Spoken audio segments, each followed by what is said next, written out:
mayambo ahanba maktada Manipuri wari yumjauna mayambo amuk kahana punemjari ngasi soi khoina tabada yamna tu sunglaba ki bawari ma mayam gi damakta ni haidana khudol tamjana bagi damakta khoi puduna laksari wari asili thokcharpa matamda soi khiba langkhiba kaya yaurabasu mayamna puksal chauna ngakpi wari asi hingliba natraga laikhitraba kanagumba mataga mari lenana ijabori na sade bhabna mapung phana saga saduna ijabori makakni channel asi mapung phanba matamda adomadomna like amadi subscribe share to biro mohaduna jari subscribe to ba matamda bell icon to on to ba kaubiram ganu mathamgi wari thagalapa matamda adomadomgi phone da phangna bagi damakta phare mayam adudi wari asi hauna ba tawjarak lagi ngasigi wari asigi maming maiba anigi mahai matha thainangai gi wari ni laiga mi ka khusam naringai matamni tingkong haidana maiba amalai maiba sisu asuki matik yamna hai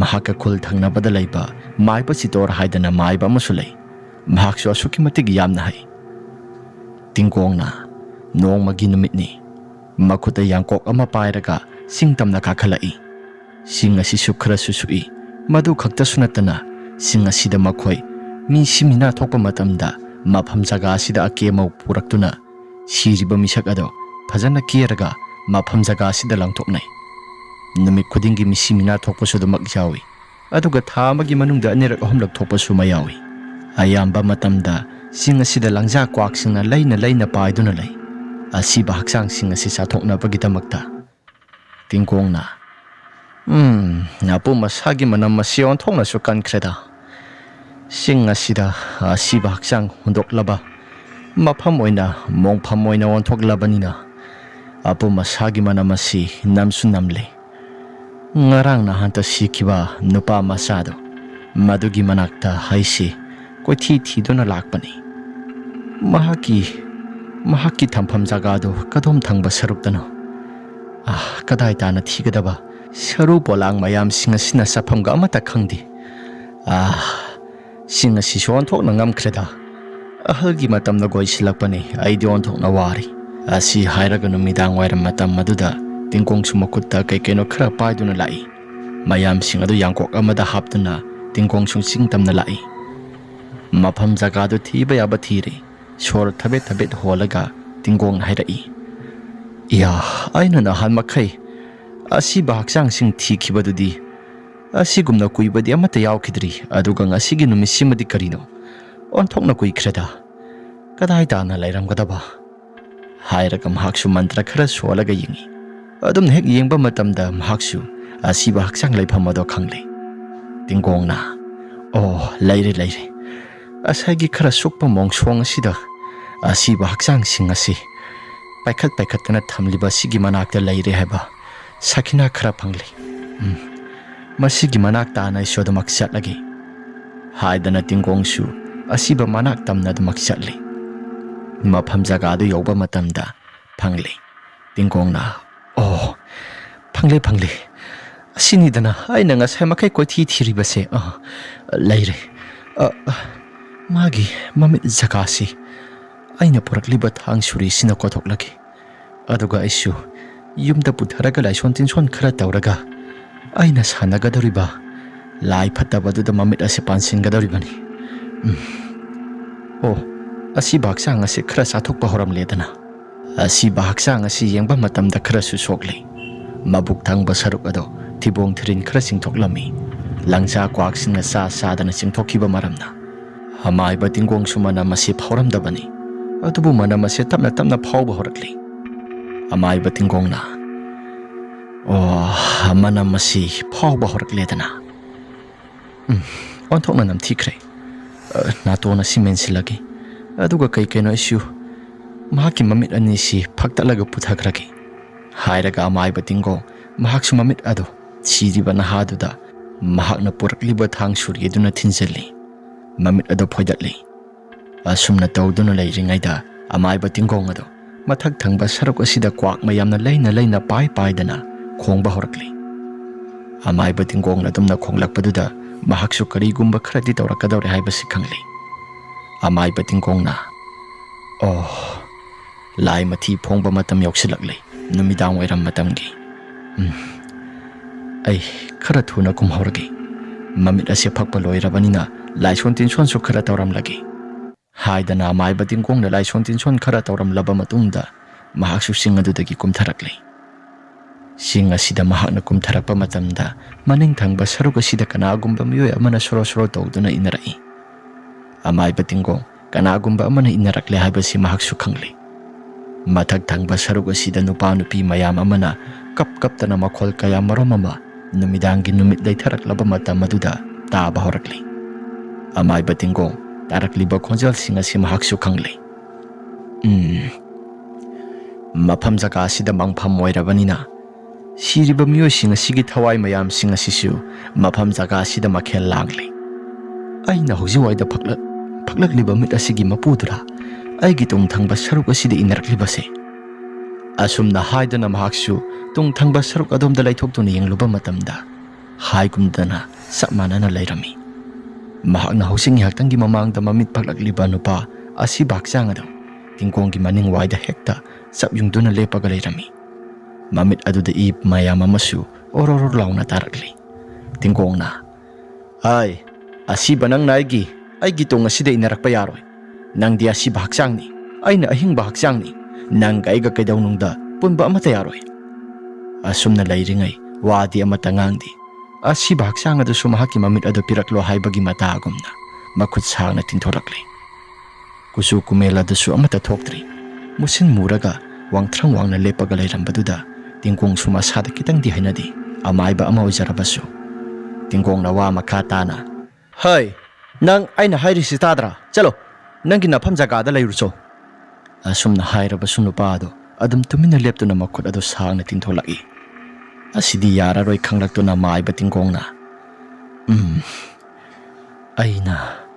aina laison tinson khara tawdragadi masidi yaroitri sidi aisu laison tinson khara tawraga hanagi mafam jaga asida dum lehengkragi amaiba tingkongna laison tinson khara tawri aduga si bakchang lakliba maike somda langsilli asumna langsingkiba kana duda mafam marang khangdana dumak matomta paikhatuna hanagi mafam jaga aduda dumak laikri asi bakchang adu dumna laikiba kana duda mathakta laina pairiba langja kwak mayam sing adu su yungna paitharakli asi bakchang adu dum sathokri khangidana aina tawge khallaba thabakta nang yetpa yaroi asi banangna asangba aina tawba thabak khudimakta nang yetpa yaroi asi hairaga phaktuna putharakliba mamit ani do adumak yengi amaiba tingkongna si oirabadi yari ai ki thabak apamba aina tawge khaliba apamba pumnamak sing asina loina yaranida asi hairaga amaiba tingkong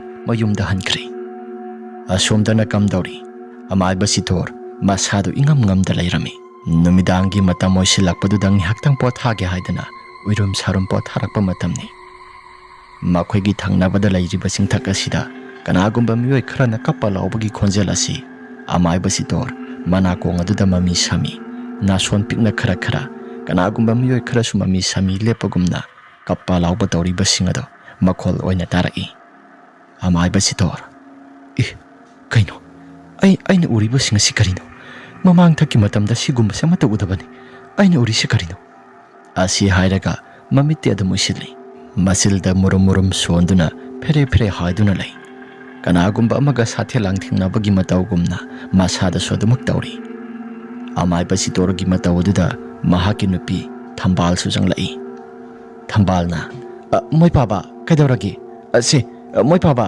wakhal taro se asi hairaga thambalna masa nom dun hodokpaduda amaiba sitor mikap tholakli sitorna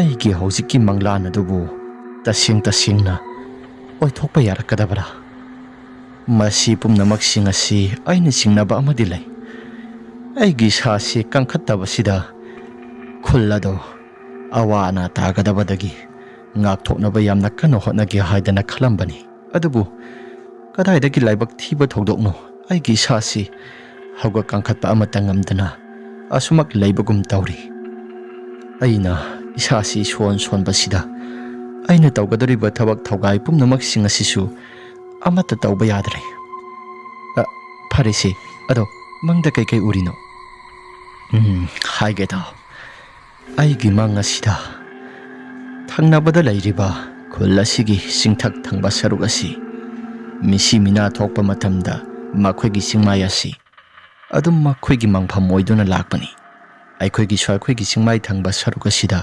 ꯃꯪꯐꯝ ꯑꯣꯏꯗꯨꯅ ꯂꯥꯛꯂꯤ꯫ ꯑꯗꯨꯕꯨ ꯃꯈꯣꯏꯒꯤ ꯑꯁꯨꯝꯒꯤ ꯅꯥꯀꯜ ꯊꯪꯕ ꯁꯔꯨꯛ ꯑꯁꯤꯗ ꯑꯋꯥ ꯑꯅꯥ ꯗꯁꯥ ꯑꯃꯗꯤ ꯁꯣꯏꯗꯅ ꯇꯥꯒꯗꯧꯔꯤ꯫ ꯆꯤꯡꯊꯛ ꯑꯁꯤꯗ ꯂꯪꯖꯥ ꯀ꯭ꯋꯥꯛ ꯃꯌꯥꯝꯅ ꯂꯩꯗꯨꯅ ꯄꯥꯏꯔꯤ꯫ ꯑꯗꯨꯕꯨ ꯁꯨꯝꯅ ꯈꯛꯇꯪ ꯂꯩꯔꯒ ꯄꯥꯏꯕ ꯅꯠꯇꯅ ꯑꯩꯅ ꯍꯧꯖꯤꯛ ꯃꯪꯗ ꯎꯈꯤꯕꯁꯤꯡ ꯑꯗꯨ ꯇꯁꯦꯡꯅ ꯊꯣꯛꯂꯛꯀꯗꯕ ꯑꯁꯦꯡꯕ ꯊꯧꯗꯣꯛ ꯑꯣꯏꯅ ꯎꯏ꯫ ꯑꯗꯣ ꯋꯥꯗꯣ ꯃꯌꯦꯛ ꯁꯦꯡꯅ ꯑꯃꯨꯛꯇ ꯉꯥꯡꯕꯤꯌꯨ꯫ ꯀꯃꯥꯏꯅ ꯎꯔꯤꯕꯅꯣ? ꯈꯨꯜ ꯑꯁꯤꯗ ꯃꯤꯁꯛꯇꯤ ꯈꯪꯗꯦ꯫ ꯅꯨꯄꯥ ꯑꯃꯅ ꯐꯠꯇ꯭ꯔꯕ ꯊꯋꯥꯏ ꯃꯌꯥꯝꯁꯤꯡ ꯑꯁꯤ ꯀꯧꯗꯅ ꯁꯤꯈ꯭ꯔꯕ ꯊꯋꯥꯏ ꯃꯌꯥꯝꯁꯤꯡ ꯑꯁꯤ ꯁꯔꯣꯏ ꯉꯥꯔꯣꯏ ꯑꯣꯏꯅ ꯑꯣꯜꯍꯟꯗꯨꯅ ꯃꯍꯥꯛꯅ ꯁꯥꯟꯅꯅꯤꯡꯕ ꯃꯑꯣꯡꯗ ꯁꯥꯟꯅꯔꯛꯀꯗꯧꯔꯤ꯫ ꯉꯁꯤꯃꯛꯇꯁꯨ ꯅꯨꯄꯥ ꯑꯃꯒꯤ ꯑꯁꯤꯕ ꯍꯛꯆꯥꯡ ꯃꯃꯤꯠ ꯀꯣꯊꯣꯛꯇꯨꯅ ꯃꯍꯥꯛꯅ ꯄꯨꯈ꯭ꯔꯦ꯫ ꯅꯨꯄꯥ ꯑꯁꯤ ꯀꯅꯥꯅꯣ ꯈꯪꯒꯦ ꯍꯥꯏꯗꯅ ꯑꯩꯁꯨ ꯇꯧꯕ ꯃꯇꯝꯗ ꯀꯅꯥꯒꯨꯝꯕ ꯃꯤꯁꯛ ꯑꯃꯅ ꯑꯩꯒꯤ ꯈꯧꯔꯤ ꯆꯔꯝ ꯑꯁꯤ ꯄꯥꯏꯁꯤꯜꯂꯛꯇꯨꯅ ꯅꯝꯁꯤꯜꯂꯛꯏ꯫ ꯃꯗꯨꯗꯒꯤꯅꯤ ꯑꯩꯁꯨ ꯏꯁꯥꯁꯤ ꯐꯦꯔꯦ ꯍꯥꯏꯗꯨꯅ ꯋꯥꯅ ꯈꯥꯡꯂꯤꯕ꯫ ꯐꯔꯦꯁꯤ, ꯑꯗꯣ ꯃꯥꯏꯗꯨꯁꯨ ꯍꯨꯃꯥꯡ ꯉꯥꯛꯇ ꯉꯥꯏꯔꯤ꯫ ꯍꯨꯃꯥꯡ ꯉꯥꯛꯇ ꯉꯥꯏꯔꯤ꯫ ꯐꯔꯦꯁꯤ, ꯆꯥꯛ ꯂꯣꯏꯊꯣꯛꯂꯕ꯭ꯔꯥ? ꯆꯥꯛ ꯌꯥꯝꯅ ꯂꯥꯝꯂꯦ꯫ ꯑꯩ ꯏꯁꯥꯁꯤ ꯆꯣꯛꯊꯔꯤ꯫ ꯂꯣꯏꯁꯤꯜꯂꯦ꯫ ꯆꯥꯅꯕ ꯇꯧꯔꯁꯤ꯫ ꯅꯆꯥꯅꯨꯄꯥꯗꯣ ꯂꯥꯛꯄ ꯉꯥꯏꯈꯤꯁꯤ꯫ ꯃꯥꯗꯤ ꯀꯗꯥꯏ ꯇꯥꯅ ꯆꯠꯈ꯭ꯔꯤꯕ? ꯃꯃꯥꯟꯅꯕ ꯑꯃꯒ ꯆꯥꯛꯆꯥꯅꯕ ꯆꯠꯂꯨꯒꯦ ꯍꯥꯏꯗꯅ ꯆꯠꯈꯤꯕꯅꯤ꯫ ꯃꯇꯝꯅ ꯃꯇꯝ ꯐꯠꯇ꯭ꯔꯕ ꯀꯥꯟꯅꯁꯤꯗ ꯃꯍꯥꯛꯅ ꯆꯠꯊꯣꯛ ꯈꯣꯠꯇꯣꯛꯄ ꯇꯧꯗꯅ ꯇꯧꯔꯤꯕ ꯄꯨꯝꯅꯃꯛꯁꯤꯡ ꯑꯁꯤ ꯑꯩꯗꯤ ꯀꯌꯥ ꯊꯣꯏꯅ ꯄꯥꯝꯗꯦ꯫ ꯅꯪꯁꯨ ꯃꯃꯥ ꯑꯃ ꯑꯣꯏꯅ ꯃꯆꯥꯅꯨꯄꯥ ꯄꯣꯛꯂꯨꯕ ꯑꯩꯈꯣꯏꯗꯤ ꯀꯩꯅꯣ ꯈꯔ ꯃꯈꯩꯗꯤ ꯌꯦꯡꯁꯤꯟꯕ ꯇꯥꯏ꯫ ꯐꯠꯇ ꯅꯨꯡꯗ ꯊꯣꯛꯂꯕꯗꯤ ꯑꯩꯗꯤ ꯌꯥꯔꯣꯏ ꯍꯥꯏꯔꯤꯕꯁꯤꯅꯤ꯫ ꯍꯧꯖꯤꯛꯀꯥꯟ ꯑꯁꯤ ꯃꯇꯝ ꯑꯃꯠꯇ ꯌꯥꯗ꯭ꯔꯕꯅꯤ꯫ ꯐꯔꯦꯁꯤ, ꯆꯥꯛꯇꯣ ꯊꯤꯗꯣꯛꯂꯣ꯫ ꯅꯆꯥꯅꯨꯄꯥ ꯂꯥꯛꯄ ꯉꯥꯏꯔꯁꯤ꯫ ꯑꯁꯨꯝ ꯇꯧꯗꯅ ꯃꯇꯩ ꯃꯅꯥꯎ ꯑꯅꯤꯗꯨ ꯃꯆꯥꯅꯨꯄꯥ ꯂꯥꯛꯄ ꯉꯥꯏꯔꯝꯃꯤ꯫ ꯃꯆꯥꯅꯨꯄꯥꯁꯤ ꯂꯥꯛꯂꯕ ꯃꯇꯝ ꯑꯗꯨꯗ ꯃꯆꯥꯅꯨꯄꯥ ꯊꯧꯕꯅ, ꯏꯃꯥ, ꯆꯥꯛ ꯆꯥꯅꯔꯕꯣ? ꯀꯗꯥꯏꯗꯒꯤꯅꯣꯗ, ꯆꯥꯛ ꯑꯃꯠꯇ ꯆꯥꯗ꯭ꯔꯤ꯫ ꯑꯣ, ꯑꯗꯨꯗꯤ ꯄꯥꯕꯒ ꯏꯃꯥꯒ ꯄꯨꯂꯞ ꯆꯥꯛ ꯆꯥꯃꯤꯟꯅꯕ ꯌꯥꯗ꯭ꯔꯤꯕꯣ? ꯌꯥꯔꯕꯅꯤ, ꯅꯪ ꯂꯥꯛꯄ ꯉꯥꯏꯔꯤꯕꯅꯤ꯫ ꯄꯥꯕ, ꯆꯥꯛ ꯆꯥꯅꯕ ꯇꯧꯔꯁꯤꯔꯥ? ꯍꯣꯏꯗ, ꯑꯩꯁꯨ ꯊꯣꯛꯂꯛꯑꯒꯦ꯫ ꯅꯃꯥ ꯅꯆꯥ ꯆꯥꯕ ꯍꯧꯔꯣ꯫ ꯑꯁꯤ ꯍꯥꯏꯔꯒ ꯑꯃꯥꯏꯕ ꯁꯤꯇꯣꯔꯁꯨ ꯆꯥꯛꯈꯨꯝ ꯇꯥꯅ ꯆꯩꯁꯨ ꯁꯨꯔꯒ ꯂꯥꯛꯂꯦ꯫ ꯑꯃꯥꯏꯕ ꯁꯤꯇꯣꯔꯒꯤ ꯃꯆꯥꯅꯨꯄꯥ ꯊꯧꯕꯅ, ꯄꯥꯕꯒꯤ ꯍꯧꯒꯠꯇꯨꯅ ꯆꯠꯄ ꯉꯝꯗꯕꯁꯤ, ꯉꯝꯕꯨꯗꯤ ꯉꯝꯃꯒꯁꯨ ꯍꯧꯒꯠꯄꯗ ꯈꯤꯇꯪꯗꯤ ꯃꯉꯝ ꯄꯥꯡꯕ ꯋꯥꯠꯂꯤꯕꯁꯤ, ꯁꯤꯗꯩꯁꯤꯗ ꯑꯩꯁꯨ ꯃꯈꯥ ꯂꯩꯀꯥꯏꯒꯤ ꯏꯅꯦ ꯃꯥꯏꯕꯤꯗꯣ, ꯃꯗꯨꯗ ꯑꯩꯁꯨ ꯍꯥꯏꯐꯦꯠꯇꯪ ꯌꯦꯡꯒꯦ ꯍꯥꯏꯗꯅ ꯍꯥꯏꯔꯝꯕꯅꯤ꯫ ꯄꯥꯕꯒꯤ ꯂꯥꯏꯅꯥ ꯑꯁꯤ ꯏꯅꯦꯅ ꯌꯦꯡꯉꯒ ꯑꯗꯨꯝ ꯐꯒꯅꯤ ꯍꯥꯏꯗꯅ ꯏꯅꯦꯅꯁꯨ ꯇꯠꯇꯅ ꯍꯥꯏꯔꯛꯏ꯫ ꯑꯩꯒꯤ ꯑꯅꯥꯕꯁꯤ ꯑꯃꯅ ꯂꯥꯌꯦꯡꯕ ꯃꯇꯝꯗ ꯊꯣꯏꯅ ꯐꯧ ꯍꯥꯏꯕ ꯑꯃꯠꯇ ꯌꯥꯗ꯭ꯔꯕꯅꯤ꯫ ꯑꯗꯨꯕꯨ ꯅꯅꯦꯅ ꯌꯦꯡꯒꯦ ꯍꯥꯏꯔꯤꯕꯁꯤꯕꯨ ꯀꯗꯥꯏ ꯐꯥꯎꯕ ꯃꯍꯥꯛꯅ ꯍꯩꯔꯕꯅꯣ?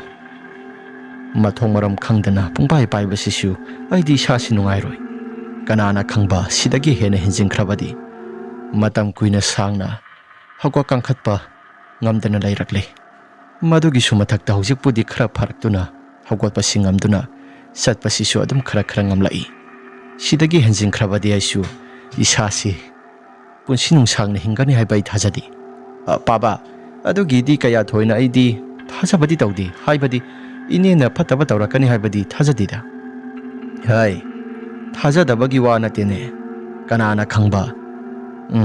ꯐꯩ, ꯅꯪꯅ ꯌꯥꯝꯅ ꯊꯥꯖꯔꯕꯅꯤꯅ ꯑꯃꯨꯛꯇꯪꯗꯤ ꯌꯦꯡꯍꯟꯁꯤ꯫ ꯍꯧꯒꯠ ꯀꯥꯡꯈꯠꯄ ꯃꯇꯝꯗ ꯆꯠꯄꯁꯤꯕꯨꯗꯤ ꯈꯤꯇꯪꯗꯤ ꯐꯩ꯫ ꯈ꯭ꯋꯥꯡ ꯑꯁꯤ ꯅꯨꯡꯉꯥꯏꯇ꯭ꯔꯤ꯫ ꯑꯗꯨꯅ ꯃꯇꯝ ꯀꯨꯏꯅ ꯐꯃꯨꯡ ꯑꯁꯤꯗ ꯈ꯭ꯋꯥꯡ ꯑꯁꯤ ナꯗꯨꯅ ꯂꯩꯔꯕꯅꯤꯅ ꯏꯄꯥꯡꯒꯜ ꯑꯁꯤꯁꯨ ꯏꯁꯣꯟ ꯁꯣꯟꯊꯔꯦ꯫ ꯏꯄꯥꯅ ꯇꯧꯒꯦ ꯈꯜꯂꯛꯄ ꯊꯕꯛ ꯊꯧꯒꯥꯏ ꯃꯌꯥꯝ ꯑꯃ ꯏꯀꯥꯏ ꯀꯥꯏꯗꯅ ꯂꯣꯏꯅ ꯃꯇꯝ ꯑꯁꯤ ꯃꯥꯡꯗꯨꯅ ꯂꯩꯒꯗꯧꯔꯤ꯫ ꯃꯇꯝ ꯑꯁꯤ ꯃꯥꯡꯍꯟꯕ ꯑꯩꯁꯨ ꯄꯥꯝꯗꯦ꯫ ꯃꯇꯝ ꯑꯁꯤ ꯏꯀꯥꯏ ꯀꯥꯏꯗꯅ ꯂꯩꯕꯗꯣ, ꯃꯗꯨꯃꯛꯅꯤ ꯑꯩꯅ ꯄꯥꯝꯂꯤꯕ꯫ ꯃꯇꯝꯒꯤ ꯈꯣꯡꯆꯠꯅ ꯀꯥꯏꯔꯒ ꯃꯁꯤꯒꯤ ꯇꯧꯒꯗꯧꯔꯤꯕ ꯊꯕꯛ ꯃꯌꯥꯝꯁꯤꯡ ꯑꯁꯤ ꯃꯤꯅ ꯍꯦꯟꯖꯤꯜꯂꯛꯂꯕꯗꯤ ꯑꯩꯗꯤ ꯏꯁꯥꯁꯤ ꯂꯩꯕ ꯑꯃꯠꯇ ꯉꯝꯂꯣꯏ꯫ ꯃꯔꯤ ꯃꯈꯣꯡ ꯑꯃꯠꯇ ꯁꯝꯅꯗ꯭ꯔꯕ ꯋꯥꯐꯝ ꯀꯌꯥ ꯃꯔꯨꯝ ꯑꯃ ꯉꯥꯡꯂꯛꯄ ꯃꯇꯝ ꯑꯗꯨꯗ ꯊꯧꯕꯅ, ꯄꯥꯕ, ꯀꯔꯤ ꯋꯥꯍꯩ ꯍꯥꯏꯔꯤꯕꯅꯣ?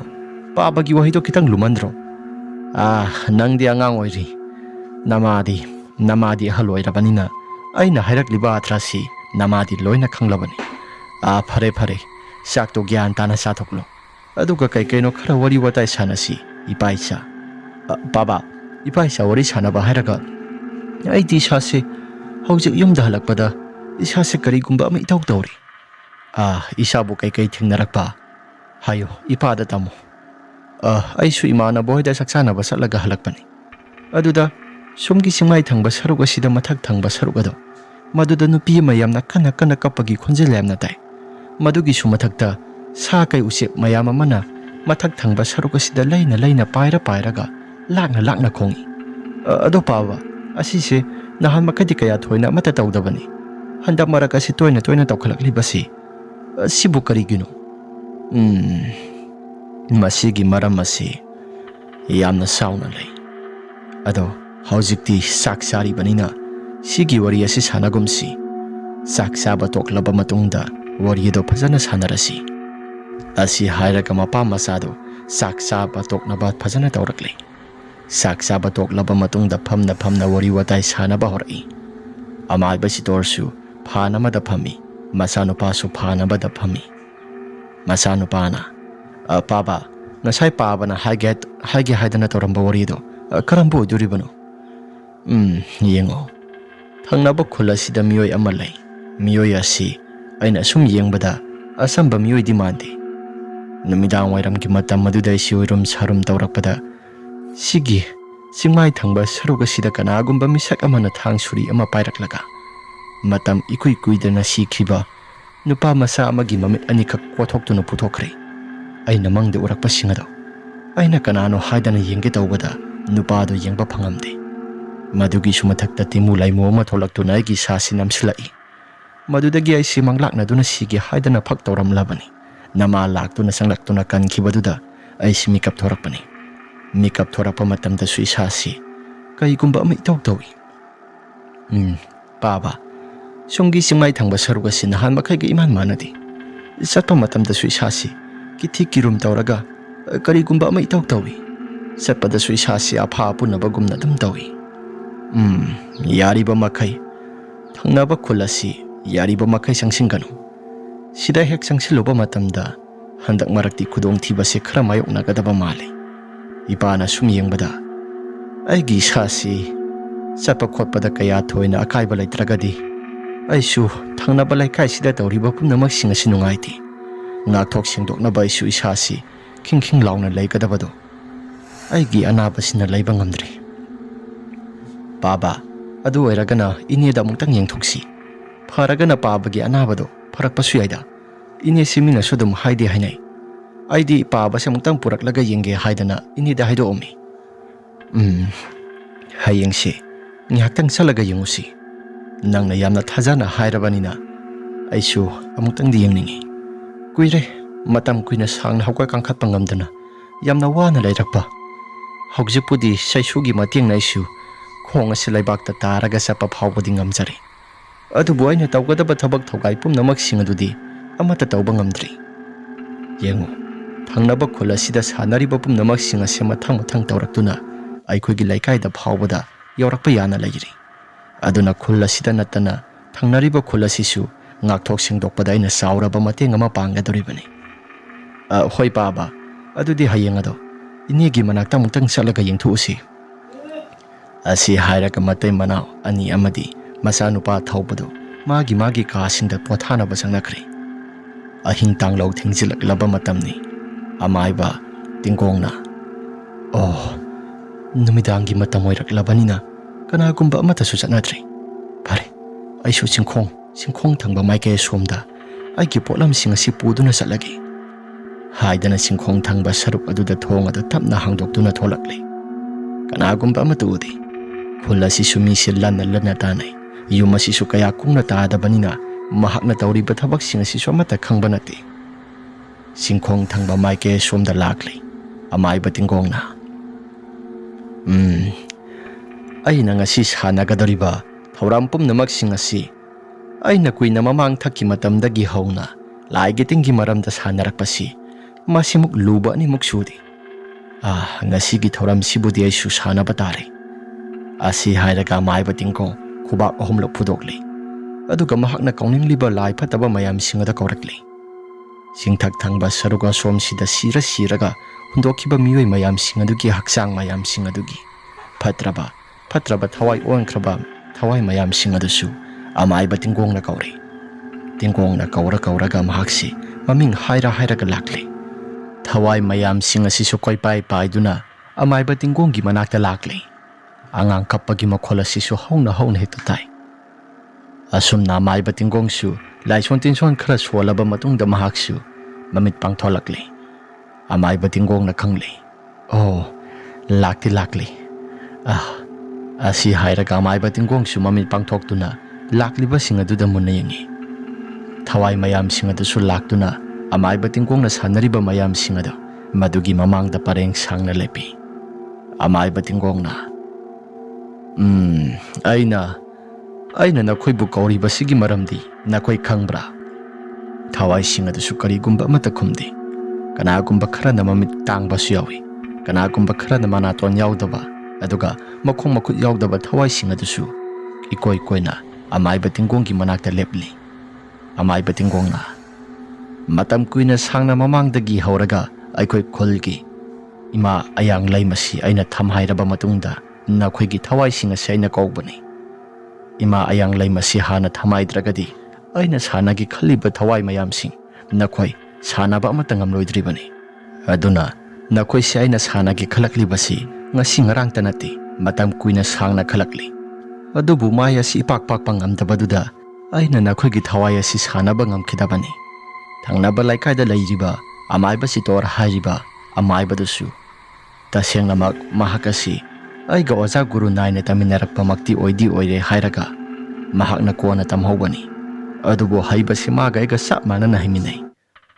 ꯑꯩꯅ ꯇꯧꯔꯤꯕ ꯊꯕꯛꯁꯤꯡ ꯑꯁꯤ ꯃꯍꯥꯛꯅ ꯌꯦꯜꯂꯛꯀꯗꯕ ꯈꯔ ꯂꯩꯕ ꯃꯔꯝꯅ ꯃꯍꯥꯛꯅ ꯍꯧꯒꯠ ꯀꯥꯡꯈꯠꯄ ꯉꯝꯗꯅ ꯂꯩꯅꯕ ꯑꯩꯁꯨ ꯀꯩꯅꯣ ꯈꯔ ꯇꯧꯈꯤꯕꯅꯤ꯫ ꯃꯍꯥꯛꯁꯨ ꯍꯧꯒꯠ ꯀꯥꯡꯈꯠꯄ ꯉꯝꯗꯅ ꯂꯩꯔꯤꯁꯤ ꯑꯩꯅ ꯑꯌꯥꯝꯕ ꯇꯧꯈꯤꯕꯅꯤꯅ ꯃꯁꯤ ꯐꯔꯦ ꯍꯥꯏꯅ ꯈꯜꯂꯤ꯫ ꯑꯗꯨꯅ ꯃꯍꯥꯛꯅ ꯌꯦꯜꯂꯛꯇ꯭ꯔꯕꯅꯤꯅ ꯈꯨꯜ ꯑꯁꯤꯗ ꯇꯧꯒꯗꯧꯔꯤꯕ ꯊꯕꯛ ꯃꯌꯥꯝꯁꯤꯡ ꯑꯩꯅ ꯑꯃꯃꯝꯇ ꯑꯣꯏꯅ ꯅꯈꯣꯏꯗ ꯍꯥꯏꯔꯛꯀꯅꯤ꯫ ꯆꯤꯡ ꯑꯁꯤꯗ ꯀꯥꯔꯛꯄ ꯃꯤꯑꯣꯏ ꯑꯃꯃꯝꯇ ꯑꯣꯏꯔꯕꯁꯨ ꯆꯤꯡ ꯑꯁꯤꯗꯕꯨ ꯍꯦꯛ ꯀꯥꯔꯛꯂꯕꯗꯤ ꯂꯦꯝꯅ ꯊꯥꯔꯣꯏꯗꯕꯅꯤ꯫ ꯊꯋꯥꯏ ꯀꯠꯊꯣꯛꯇꯨꯅ ꯃꯈꯣꯏꯁꯨ ꯂꯥꯛꯂꯕꯅꯤ ꯍꯥꯏꯕ ꯈꯟꯗꯨꯅ ꯅꯈꯣꯏꯅ ꯀꯩꯅꯣ ꯈꯔ ꯑꯀꯤ-ꯑꯈꯪ ꯈꯔ ꯅꯪꯍꯟꯒꯗꯕꯅꯤ꯫ ꯆꯤꯡ ꯑꯁꯤꯗ ꯍꯟꯖꯤꯟ ꯀꯥꯔꯛꯄ ꯌꯥꯎꯔꯕꯗꯤ ꯊꯋꯥꯏ ꯐꯥꯎꯕ ꯁꯠꯂꯨ꯫ ꯑꯁꯤ ꯍꯥꯏꯔꯕ ꯃꯇꯨꯡꯗ ꯑꯃꯥꯏꯕ ꯇꯤꯡꯒꯣꯡ ꯂꯥꯏꯁꯣꯟ ꯇꯤꯟꯁꯣꯟ ꯈꯔ ꯁꯣꯜꯂꯤ꯫ ꯊꯋꯥꯏ ꯃꯌꯥꯝꯁꯤꯡ ꯑꯗꯨꯁꯨ ꯀꯣꯏꯄꯥꯏ ꯄꯥꯏꯔꯒ ꯑꯃꯨꯛ ꯂꯣꯏꯅ ꯆꯠꯅꯈ꯭ꯔꯤ꯫ ꯑꯁꯨꯝ ꯇꯧꯗꯅ ꯑꯃꯥꯏꯕ ꯇꯤꯡꯒꯣꯡ ꯅꯨꯃꯤꯠ ꯇꯨꯝꯃꯗꯤ ꯃꯍꯥꯛꯁꯨ ꯂꯥꯏ ꯀꯧꯊꯣꯛꯇꯨꯅ ꯁꯥꯟꯅꯕꯗꯨ ꯇꯣꯛꯂꯕ ꯃꯇꯨꯡꯗ ꯃꯌꯨꯝꯗ ꯍꯜꯂꯛꯂꯤ꯫ ꯅꯣꯡ ꯉꯥꯜꯂꯛꯂꯕ ꯃꯇꯝꯗ ꯂꯩꯀꯥꯏꯒꯤ ꯃꯊꯣꯡ ꯆꯥꯈꯤꯗ꯭ꯔꯕ ꯅꯍꯥ ꯃꯆꯥ ꯑꯅꯤꯈꯛ ꯂꯩ꯫ ꯃꯃꯤꯡꯁꯤꯡ ꯑꯗꯨꯗꯤ ꯆꯤꯇ꯭ꯔꯁꯦꯟ ꯑꯃꯗꯤ ꯊꯣꯝꯕ꯫ ꯑꯁꯨꯛꯀꯤ ꯃꯇꯤꯛ ꯌꯥꯝꯅ ꯃꯊꯣꯡ ꯆꯥꯗꯦ꯫ ꯆꯤꯇ꯭ꯔꯁꯦꯟꯒꯤ ꯃꯄꯥ ꯊꯣꯝꯕꯅ, ꯍꯥꯏ ꯀꯗꯥꯏꯗꯅꯣ ꯅꯥꯎꯔꯤꯗꯣ ꯑꯃꯨꯛ ꯌꯦꯞꯄꯒ ꯆꯠꯂꯤꯗꯣ? ꯑꯁ ꯄꯥꯕ, ꯎꯆꯦꯛ ꯀꯥꯞꯄ ꯈꯔ ꯑꯃꯨꯛ ꯆꯠꯂꯨꯈꯤꯒꯦ꯫ ꯏꯁ, ꯅꯪꯕꯨ ꯆꯥꯅꯤꯡꯉꯥꯏ ꯊꯛꯅꯤꯡꯉꯥꯏ ꯂꯩꯇꯕ ꯃꯤꯁꯛꯂꯣ? ꯅꯃꯥ ꯅꯄꯥ ꯑꯩꯈꯣꯏ ꯑꯅꯤꯅ ꯇꯥꯜꯂꯒ ꯄꯩꯁꯥꯁꯤꯡ ꯐꯪꯂꯒ ꯆꯥꯔꯤꯕꯁꯤꯡ ꯑꯁꯤ ꯅꯪꯕꯨ ꯆꯥꯕ ꯄꯦꯟꯗ꯭ꯔꯕꯣ? ꯂꯝꯂꯛꯇ ꯂꯩꯔꯤꯕ ꯁꯥ ꯀꯩꯁꯤꯡ ꯑꯁꯤꯁꯨ ꯑꯗꯨꯝ ꯂꯩꯖꯁꯅꯨ꯫ ꯅꯪꯅ ꯑꯃꯨꯛ ꯎꯆꯦꯛ ꯀꯥꯞꯄ ꯑꯃꯨꯛ ꯆꯠꯀꯗꯧꯔꯤꯕꯁꯤꯅ ꯀꯩꯒꯤ? ꯑꯁ ꯄꯥꯕꯅ ꯈꯪꯄꯣꯠꯇꯦ, ꯁꯨꯝ ꯕꯤꯠꯀꯤ ꯋꯥꯅꯤ꯫ ꯁꯨꯝ ꯕꯤꯠꯀꯤ ꯋꯥ ꯑꯣꯏꯔꯗꯤ ꯑꯗꯨꯝ ꯊꯝꯕꯤꯔꯣꯗꯅ꯫ ꯅꯪꯗꯤ ꯀꯩꯗꯧꯕꯒꯤ ꯃꯤꯒꯤ ꯂꯝꯂꯛꯀꯤ ꯁꯥ ꯎꯆꯦꯛꯁꯤꯡ ꯑꯁꯤ ꯅꯪꯅ ꯀꯥꯞꯀꯦ ꯈꯜꯂꯤꯕꯅꯣ? ꯑꯁ ꯄꯥꯕ, ꯌꯥꯔꯦꯁꯤ, ꯅꯥꯎꯔꯤꯒ ꯑꯃꯠꯇ ꯄꯨꯖꯔꯣꯏꯁꯤ, ꯊꯅꯝꯃꯒꯦ꯫ ꯍꯥꯏ, ꯅꯨꯃꯤꯠ ꯇꯥꯁꯤꯜꯂꯛꯂꯕ ꯃꯇꯝꯗ ꯌꯨꯝꯗ ꯍꯟꯖꯤꯜꯂꯛꯄ ꯌꯥꯔꯣꯏ, ꯉꯟꯅ ꯍꯟꯖꯤꯜꯂꯛꯀꯗꯕꯅꯤ꯫ ꯍꯟꯗꯛ ꯃꯔꯛ ꯑꯁꯤ ꯀꯩꯅꯣꯝ ꯏꯇꯧ ꯇꯧꯏ꯫ ꯆꯤꯇ꯭ꯔꯁꯦꯟꯁꯨ ꯆꯠꯅ ꯑꯁ ꯄꯥꯕ, ꯅꯋꯥ ꯑꯃꯠꯇ ꯂꯧꯗꯦꯁꯤ꯫ ꯏꯌꯥ, ꯃꯁꯤ ꯑꯩꯅ ꯍꯥꯏꯕ ꯋꯥꯗꯒ ꯅꯋꯥ ꯂꯧꯗꯦ ꯍꯥꯏꯅꯤ꯫ ꯍꯥꯏ, ꯅꯪ ꯍꯟꯖꯤꯜꯂꯛꯎ, ꯅꯨꯡꯉꯥꯏꯅꯤ ꯅꯪ꯫ ꯑꯁꯤ ꯍꯥꯏꯔꯒ ꯆꯤꯇ꯭ꯔꯁꯦꯟꯒꯤ ꯃꯄꯥ ꯊꯣꯝꯕ ꯉꯥꯡꯗꯅ ꯂꯩꯍꯧꯏ꯫ ꯆꯤꯇ꯭ꯔꯁꯦꯟꯅ, ꯀꯔꯤꯅꯣ ꯈꯪꯗꯦꯃꯤ, ꯑꯁꯨꯛ ꯌꯥꯝꯅ ꯉꯥꯡꯒꯟꯕ ꯁꯤꯒꯤ ꯑꯍꯜ ꯑꯁꯤꯕꯨ ꯏꯄꯥ ꯑꯣꯏꯅ ꯀꯔꯤꯒꯤꯗꯃꯛꯇ ꯄꯣꯛꯎꯔꯤꯕꯅꯣ? ꯑꯁ ꯑꯣꯟꯊꯣꯛꯄꯅꯤꯗ, ꯃꯤꯒꯤ ꯃꯄꯥꯒ ꯑꯃꯠꯇ ꯃꯥꯟꯅꯗꯦ ꯍꯥꯏ ꯋꯥꯅꯤ꯫ ꯑꯁꯣꯝꯗꯅ ꯆꯥꯎꯔꯦꯜ꯫ ꯊꯣꯝꯕꯅ ꯆꯠꯀꯅꯤ ꯍꯥꯏꯔꯤꯕ ꯃꯐꯝ ꯖꯒꯥꯗꯣ ꯀꯗꯥꯏꯗꯅꯣ ꯍꯥꯏꯗꯅ ꯍꯪꯉꯤ꯫ ꯊꯣꯝꯕꯅ ꯅꯥꯎꯔꯤ ꯑꯗꯨ ꯌꯦꯞꯄꯤ꯫ ꯑꯗꯨꯒ ꯊꯣꯝꯕꯅ ꯁꯨꯝꯅ ꯈꯨꯝꯃꯤ, ꯄꯥꯕ, ꯀꯩꯁꯨ ꯊꯣꯏꯗꯣꯛꯄ ꯆꯠꯂꯣꯏꯗ, ꯑꯁꯥꯏ ꯐꯥꯎꯕꯇꯪ ꯆꯠꯂꯨꯒꯦ꯫ ꯍꯥꯏ, ꯅꯨꯃꯤꯠ ꯇꯥꯔꯛꯂꯕ ꯃꯇꯝꯗ ꯌꯨꯝꯗ ꯍꯟꯖꯤꯜꯂꯛꯀꯅꯨ ꯀꯣ꯫ ꯍꯟꯗꯛ ꯃꯔꯛ ꯑꯁꯤ ꯏꯄꯥꯅ ꯌꯦꯡꯕ ꯃꯇꯝꯗ ꯁꯥꯊꯤꯔꯕ ꯈꯨꯗꯝ ꯆꯥꯌꯦꯡ ꯑꯃ ꯑꯩꯈꯣꯏꯒꯤ ꯈꯨꯜ ꯂꯩꯀꯥꯏ ꯑꯁꯤꯗ ꯐꯪꯏ꯫ ꯅꯈꯣꯏ ꯅꯨꯄꯥ ꯃꯆꯥꯁꯤꯡ ꯑꯁꯤ ꯒ꯭ꯌꯥꯟ ꯇꯥꯗꯕ ꯈꯔ khara leiribasing asi nangsu marak ama adum yaurabani maraktuda nangsu ipana ngang sakpasi illabadi nangsu afaba khongthang amadi thanglakpa yai aina haribase nang gyan tarabra hoi paba ai gyan tajari oh phare phare kana ka sakmina gadoriba ya paba Citrasen kani Citrasen ish ai di madugi angangdo pulhaningdeni mapana su kai kanu yamna thingbani as adugi angangdo ai di onthona tankreda paba kaisu toroida mapado khara ngangi sai haibagi wani masanu padu di adum bhabanida phabudi pharamba yai haibabu mapado gi mihul saktado ai gasu yanya nadabani phare mamang thaki matamdagi hauna angang oiringai matamdagi hauna nabani si mapadu na tinhaningdabani phare se ngyak chakthoro pungkui kuina leirapa yaroi hoi paba asi hairaga thomba su adumak laklei Citrasen su murum sondana lakpaga thombana ka tholakpaga mapa sanana thengnare thombana nang nauri pairaktrobo sky de ginoda nauri gamata pairakte pabana kai kenu ngang be madana isu soningdana thanamle ai di tungda yepaga porakle aha nang pura abo nang pura di yare kainu ado kadai waida kapse harino daira khulakta kapadudi nungaite chingthak thangba saruk asida langja kwaksu yamna pai sidoin hekta kapura sira langja kwak pai basida ohoi yai usek su khara marang kai banina em tamdra sodum pungbanda panba yaida hoi aduna pharanida asi hairaga anido kari kumba amata khangba tauda chingthak thangba saruk adom tamna lakle Citrasena thomba tu ada pairiba kwak mayam singasi sidai sida muktang kapkhalabadi amadi sungsoi soidana tarakanida kwak mayam singasi sigi marak asida dum kakhalasi ado ngaikho sigi marak asida misi minasu thoklaba kanda sida sum phumdabida pukhatana dum thamba yauri poni ado kamai tokseba ado amata yenglagum sida adum karasida hoi karasi asi hairaga thomba amadi Citrasen karigumba amata khanba tauda singthak ado tamna lakle Citrasena ish apu masagi manam singasidia bhai nangbo apu masagi manam singasin namdabro namdi nami ado kadom thangba saruktagi pairakpa apu masagi manam no khangdi lause saida khara sathoksila tasengna makhoi ani na laklibado asi baksang sing paisindana thamliba jaga adu yaudri Citrasena langsa kwak pairiba mafam jaga hek yauraklaba kana duda mathak thangba saruk adomda pairiba langsa kwak mayam singado amamam toina usek kapa horai asumna nauri kapa matam maduda usek singadu sum pop laun hekta kelai asumna kelakpaduda Citrasena madi thomba yamna harawrami usek singasi loina kelakli thomba se paisalo usek se tara mukti suramali thomba su yamna harawna usek singado tara hele haidana yamna harawrami asumna leiringe matam maduda singadugi makharom thangba sarugadom da kanagumba miyoi amana laudana koi senbagum tawrakle matawadu uba matamda ita makha thangba sarugasida kanagumba ama laudana koi senlibasi nangbo makhol tabro thombana aisu tai ada sieli se kanano su khangdi masak masaso mata khangdi laudana koi sen da sieli asi hairaga anido usek khunjinbadu toklaba matungda makha thangba saruk adom da kanagumba miyoi amana laudana sielibudo madu tamne yenglami asumna yenglingai matam maduda misak adu nupara nupira su khangdi adubu tarakliba khonjel asidi nupa oina su tawi yamna suklaba wapal amaromda mahak su sangsinkhre asumna tawringai matam maduda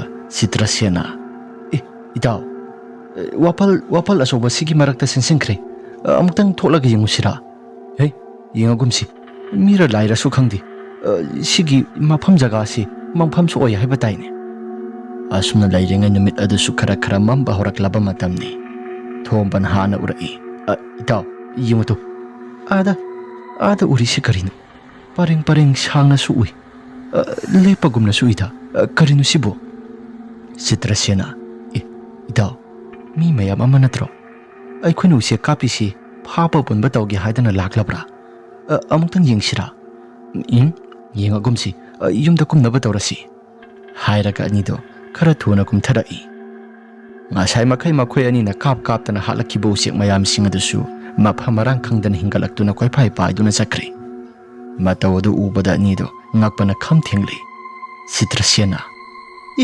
mataw karamna sidia ati mataw karamna hinglibano ngasai makhai di loina sirabani makokta payaw makhong tek payaw mathaba khoba yaw loina sirabani aduga mataw karamna sidi haiduna ngaktuna leinaringai matam aduda singthak thangba maike somda kana no kharana murum sonduna law khongbagi tawbagi makholasi lepa leitana tarai Citrasiana madi thomba tung han yengdana makharom da kumtharakpada thomba do khudinari phana sangna sithai thomba na gyan tarakpada hek mamang thangba saruk adomda saru polang ama phanek ise setlaga segai tu khaiba setlaga leirami madu ubada thomba masado khamprek khangduna lawi Citrasian su thomba gi manak tamna do makum tharai masak adu ubada asuki matik yamna kire thomba gi mamang aduda phanek mayak naibi setuna saru polang ama tari bado mabanin utho ure madu uba matamda thomba di masado aphinga phaiwena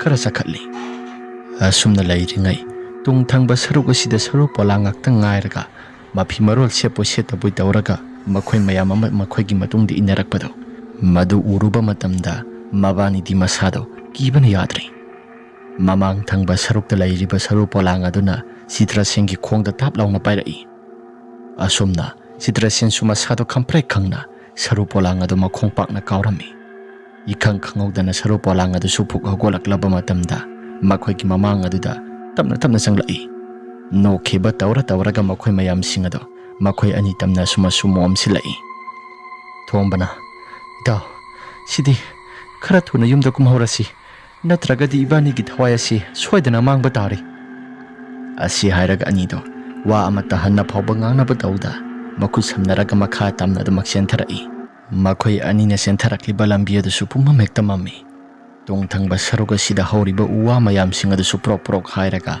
miyoi kharana inarakpagumna saptra tawraga lai asumna kumtharaklaba matamda usina singkhong yaure singkhongda yauraba kan mamang aduda nupa ama saptingduna lepaga leirami madu uruba matamda thombana ngaiko mamang asida lepaga leiri sikanaro amuktang yengsi asumna leiringai singthak thangba saruk aduda nupa nupi mayam ama law khongduna kapagi makol singada makhoi su tarakli langsa kwak mayam singada su loina koipai paiduna tawriba saptra mayam singado makhoi su uruba matamda agi tu jungba phaurakli mamang lomda hoksing haktangi mamangda laikibado mu yenglakpada kanagumba amata di mu leiramdre Citrasian amadi thomba makhoi ani na ngasi tawriba pumnamak singasi khalu raga masasi pangkida kirakli mamang thangba saruga sida su kanagumba amata leiramdaba aduga singthak thangba saruga sida tawriba pumnamak sing ngasai makhoina halakibo usek mayam singado mafam marang khangdana loina paikhiba singado mathang manaw naina ningsinglaktuna makhoi su masada akiba phaurakli asum tawdana yumda kumtharakli ngasai thokiba wari singado su kanagumba amata tamkhidri makhoi su laibak phaba haigadra kasu thudokpa somata tawkhidri asomdana maiba sitor masanupa thaubaga mani hoigi mayum tana lakli amaiba sitorna ibungo nangna yengsi hairisi phabu phagadoribra aidi thajakhidreda paba phanida phai adu eragadi yengasi thauba sumane gi manakta mapa sitora si purakli wana laklaba matungda yaurakli sitorna ibema nang butabro imungda gitare tare haduna tholakli sitorgi masanupi thoraklaba kanda tasau sida kakhalao hoida kakhalaki ibungo si khara singkhalo hoi paba asi hairaga mangol tamna kahalli amaiba sitorgi masanupi tampha thoraklaba kanda sumna hirai tasau gi si kharadi phadi pharaba natro kharadi phari hanaga hairagadi ado sidagi aisu hena phabado pami hana mamang thaki matamda adum kasu thudokpa tawda koisa satpa kasu thudokpa akaiba mata leitabado ai adugumna pami ꯑꯩꯅ ꯇꯧꯒꯗꯕ ꯊꯧꯒꯥꯏ ꯃꯌꯥꯝ ꯑꯃꯁꯨ ꯂꯩꯔꯤ. ꯅꯪꯅ ꯑꯃꯨꯛꯇꯪ ꯉꯔꯥꯡ ꯑꯗꯣ ꯅꯌꯥ ꯅꯨꯄꯥꯅ ꯐꯩ ꯍꯥꯏꯗꯅ ꯍꯥꯏꯔꯛꯏ. ꯑꯩꯗꯤ ꯅꯅꯤꯗꯤ ꯑꯗꯨꯒꯨꯝꯕꯗꯣ ꯍꯩꯈꯤꯗꯕꯅꯤ. ꯆꯨꯝꯅ ꯈꯛꯇꯪꯒꯤ ꯃꯤꯒꯤ ꯑꯄꯣꯝ ꯑꯇꯪ ꯌꯦꯡꯕ ꯈꯛꯇꯅꯤ ꯍꯥꯏꯔꯒ ꯍꯥꯏꯈꯤꯕꯅꯤ. ꯑꯗꯨꯗ ꯏꯅꯦꯗꯣ ꯍꯩꯔꯦ ꯍꯥꯏꯗꯅ ꯅꯪꯒꯤ ꯅꯅꯥꯛꯇ ꯂꯥꯛꯏꯕꯁꯤꯅꯤ. ꯑꯩꯁꯨ ꯇꯁꯧꯗ ꯑꯃꯨꯛꯇꯪ ꯌꯦꯡꯒꯦ ꯍꯥꯏꯗꯅ ꯈꯜꯂꯝꯕꯅꯤ. ꯑꯗꯨꯗ ꯊꯕꯛ ꯃꯌꯥꯝ ꯑꯁꯤ ꯁꯤꯟꯗꯅ ꯑꯩꯁꯨ ꯃꯊꯪ ꯇꯧꯕꯗ ꯂꯣꯏꯅ ꯀꯥꯎꯊꯣꯛꯈ꯭ꯔꯦ. ꯇꯁꯧ, ꯁꯤꯗ ꯉꯥꯏꯍꯥꯛꯇꯪ ꯎꯞꯄꯤꯌꯨ. ꯑꯁꯤ ꯍꯥꯏꯔꯒ ꯐꯛ ꯑꯃ ꯊꯥꯏ. ꯐꯛ ꯑꯗꯨꯗ ꯁꯤꯇꯣꯔ ꯎꯞꯄꯒ ꯍꯤꯞꯄꯤ. ꯁꯤꯇꯣꯔꯒꯤ ꯃꯈ꯭ꯋꯥꯡ ꯑꯗꯨꯗ ꯇꯝꯐꯥꯅ ꯊꯥꯎ ꯈꯔ ꯍꯩꯔꯕ ꯃꯇꯨꯡꯗ ꯃꯈ꯭ꯋꯥꯡ ꯑꯗꯨ ꯅꯥꯜꯂꯒ ꯁꯦꯝꯕ ꯍꯧꯔꯛꯏ. ꯁꯤꯇꯣꯔ ꯍꯥꯟꯅꯒ ꯃꯥꯟꯅꯗ꯭ꯔꯤ. ꯁꯦꯝꯕ ꯅꯨꯃꯤꯠ ꯑꯗꯨꯗꯒꯤ ꯍꯧꯅ ꯃꯁꯥꯁꯤ ꯈꯔ ꯌꯥꯡꯊꯣꯛꯂꯦ. ꯑꯁꯨꯝꯅ ꯁꯤꯇꯣꯔ ꯑꯔꯣꯏꯕ ꯆꯠꯄ ꯅꯨꯃꯤꯠꯅꯤ ꯇꯝꯐꯥꯒꯤ ꯃꯅꯥꯛꯇ. ꯄꯥꯕ, ꯆꯩꯁꯨꯗꯣ ꯄꯥꯏꯗ꯭ꯔꯁꯨ ꯑꯗꯨꯝ ꯌꯥꯅꯤꯗ. ꯄꯥꯕ ꯍꯥꯟꯅꯒ ꯏꯃꯥꯟ ꯃꯥꯟꯅꯗ꯭ꯔꯦꯗ.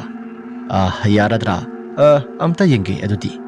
ꯆꯩꯁꯨ ꯑꯗꯨ ꯊꯥꯗꯣꯛꯇꯨꯅ ꯑꯗꯨꯃꯛ ꯆꯠꯂꯤ. ꯑꯗꯨꯕꯨ ꯀꯩꯁꯨ ꯊꯣꯏꯗꯣꯛꯄ ꯑꯃꯠꯇ ꯇꯧꯗ꯭ꯔꯤ. ꯁꯤꯇꯣꯔꯅ ꯐꯔꯦ ꯑꯗꯨꯗꯤ ꯅꯅꯦꯒꯤ ꯃꯅꯥꯛꯇ ꯑꯔꯣꯏꯕ ꯑꯣꯏꯅ ꯉꯁꯤ ꯆꯠꯀꯗꯧꯔꯤꯕꯁꯤ ꯁꯤꯗꯩꯁꯤꯗ ꯀꯩꯅꯣ ꯈꯔꯁꯨ ꯇꯥꯟꯅꯔꯛꯀꯦ. ꯂꯥꯛꯑꯣ ꯍꯥꯏꯔꯒ ꯁꯤꯇꯣꯔ ꯃꯆꯟꯅꯨꯄꯤ ꯇꯝꯐꯥꯒꯤ ꯃꯅꯥꯛꯇ ꯂꯥꯛꯂꯦ. ꯃꯈ꯭ꯋꯥꯡꯒꯤ ꯑꯅꯥꯕꯗꯨꯁꯨ ꯂꯩꯔꯤꯕ꯭ꯔꯥ ꯍꯥꯏꯗꯨꯅ ꯌꯦꯡꯉꯤ.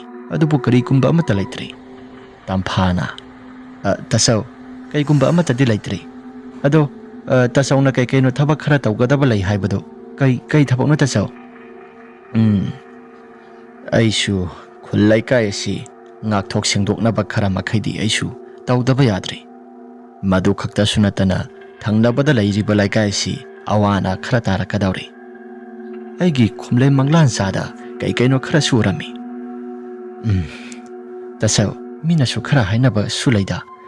ꯑꯁꯣꯝꯒꯤ ꯊꯪꯅꯕ ꯂꯩꯀꯥꯏ ꯑꯁꯤ ꯆꯤꯡ ꯑꯁꯤꯗ ꯀꯥꯔꯨꯕ ꯃꯤ ꯈꯨꯗꯤꯡꯃꯛ ꯑꯀꯤ-ꯑꯈꯪ ꯈꯔ ꯅꯪꯉꯤ ꯍꯥꯏꯗꯅ ꯃꯤꯅꯁꯨ ꯀꯩꯅꯣ ꯈꯔ ꯍꯥꯏꯅꯩ.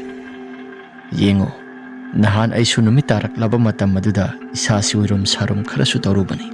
ꯑꯗꯨꯗ ꯃꯪꯗ ꯎꯍꯩꯗ꯭ꯔꯕ ꯀꯌꯥ ꯃꯔꯨꯝ ꯑꯃ ꯑꯩꯁꯨ ꯎꯔꯛꯏ. ꯃꯤꯁꯛ ꯑꯗꯣ ꯀꯅꯥꯅꯣ ꯍꯥꯏꯗꯅ ꯌꯦꯡꯒꯦ ꯇꯧꯕꯗ ꯃꯤꯁꯛ ꯑꯗꯣ ꯑꯃꯠꯇ ꯎꯕ ꯐꯪꯈꯤꯗ꯭ꯔꯦ. ꯃꯤꯁꯛ ꯑꯗꯨ ꯎꯔꯝꯗꯥꯏꯒꯤꯃꯇꯝ ꯑꯗꯨꯗ ꯃꯁꯛ ꯈꯪꯗ꯭ꯔꯕ ꯃꯤꯁꯛ ꯑꯃꯅ ꯑꯩꯒꯤ ꯏꯅꯥꯛ ꯑꯁꯤꯗ ꯈꯪꯆꯣꯡ ꯆꯣꯡꯁꯤꯜꯂꯛꯇꯨꯅ ꯉꯛꯁꯝ ꯑꯁꯤ ꯍꯦꯛꯇ ꯀꯟꯅ ꯃꯦꯠꯁꯤꯜꯂꯛꯏ. ꯃꯗꯨꯗꯒꯤ ꯑꯩꯁꯨ ꯏꯁꯥꯁꯤ ꯉꯝꯅꯕ ꯂꯥꯟꯊꯦꯡꯅꯔꯛꯄꯗꯨꯗ ꯅꯅꯝ ꯑꯁꯤꯅ ꯑꯩꯁꯤ ꯍꯧꯗꯣꯔꯛꯄꯅꯤ. ꯇꯁꯧ, ꯂꯩꯀꯥꯏꯒꯤ ꯃꯤꯅꯁꯨ ꯈꯔꯁꯨ ꯍꯥꯏꯅꯕꯅꯤ ꯃꯁꯤꯒꯤ ꯆꯤꯡꯈꯣꯡ ꯖꯒꯥ ꯑꯁꯤ ꯆꯪꯉꯨꯅꯨ ꯍꯥꯏꯗꯅ. ꯑꯩꯗꯤ ꯌꯥꯝꯅ ꯇꯜꯂꯤꯗ. ꯀꯔꯤꯗꯤ ꯎꯄꯥꯏ ꯂꯩ, ꯑꯗꯨꯕꯨ ꯌꯦꯡꯕ ꯇꯥꯔꯦꯗꯅ. ꯑꯁꯤ ꯍꯥꯏꯔꯒ ꯁꯤꯇꯣꯔ ꯃꯍꯥꯛꯀꯤ ꯃꯆꯟꯅꯨꯄꯤ ꯇꯝꯐꯥꯒ ꯋꯥꯔꯤ ꯋꯥꯇꯥꯏ ꯁꯥꯟꯅꯕ ꯂꯣꯏꯁꯤꯜꯂꯕ ꯃꯇꯨꯡꯗ ꯃꯌꯨꯝꯗ ꯍꯜꯂꯛꯂꯦ.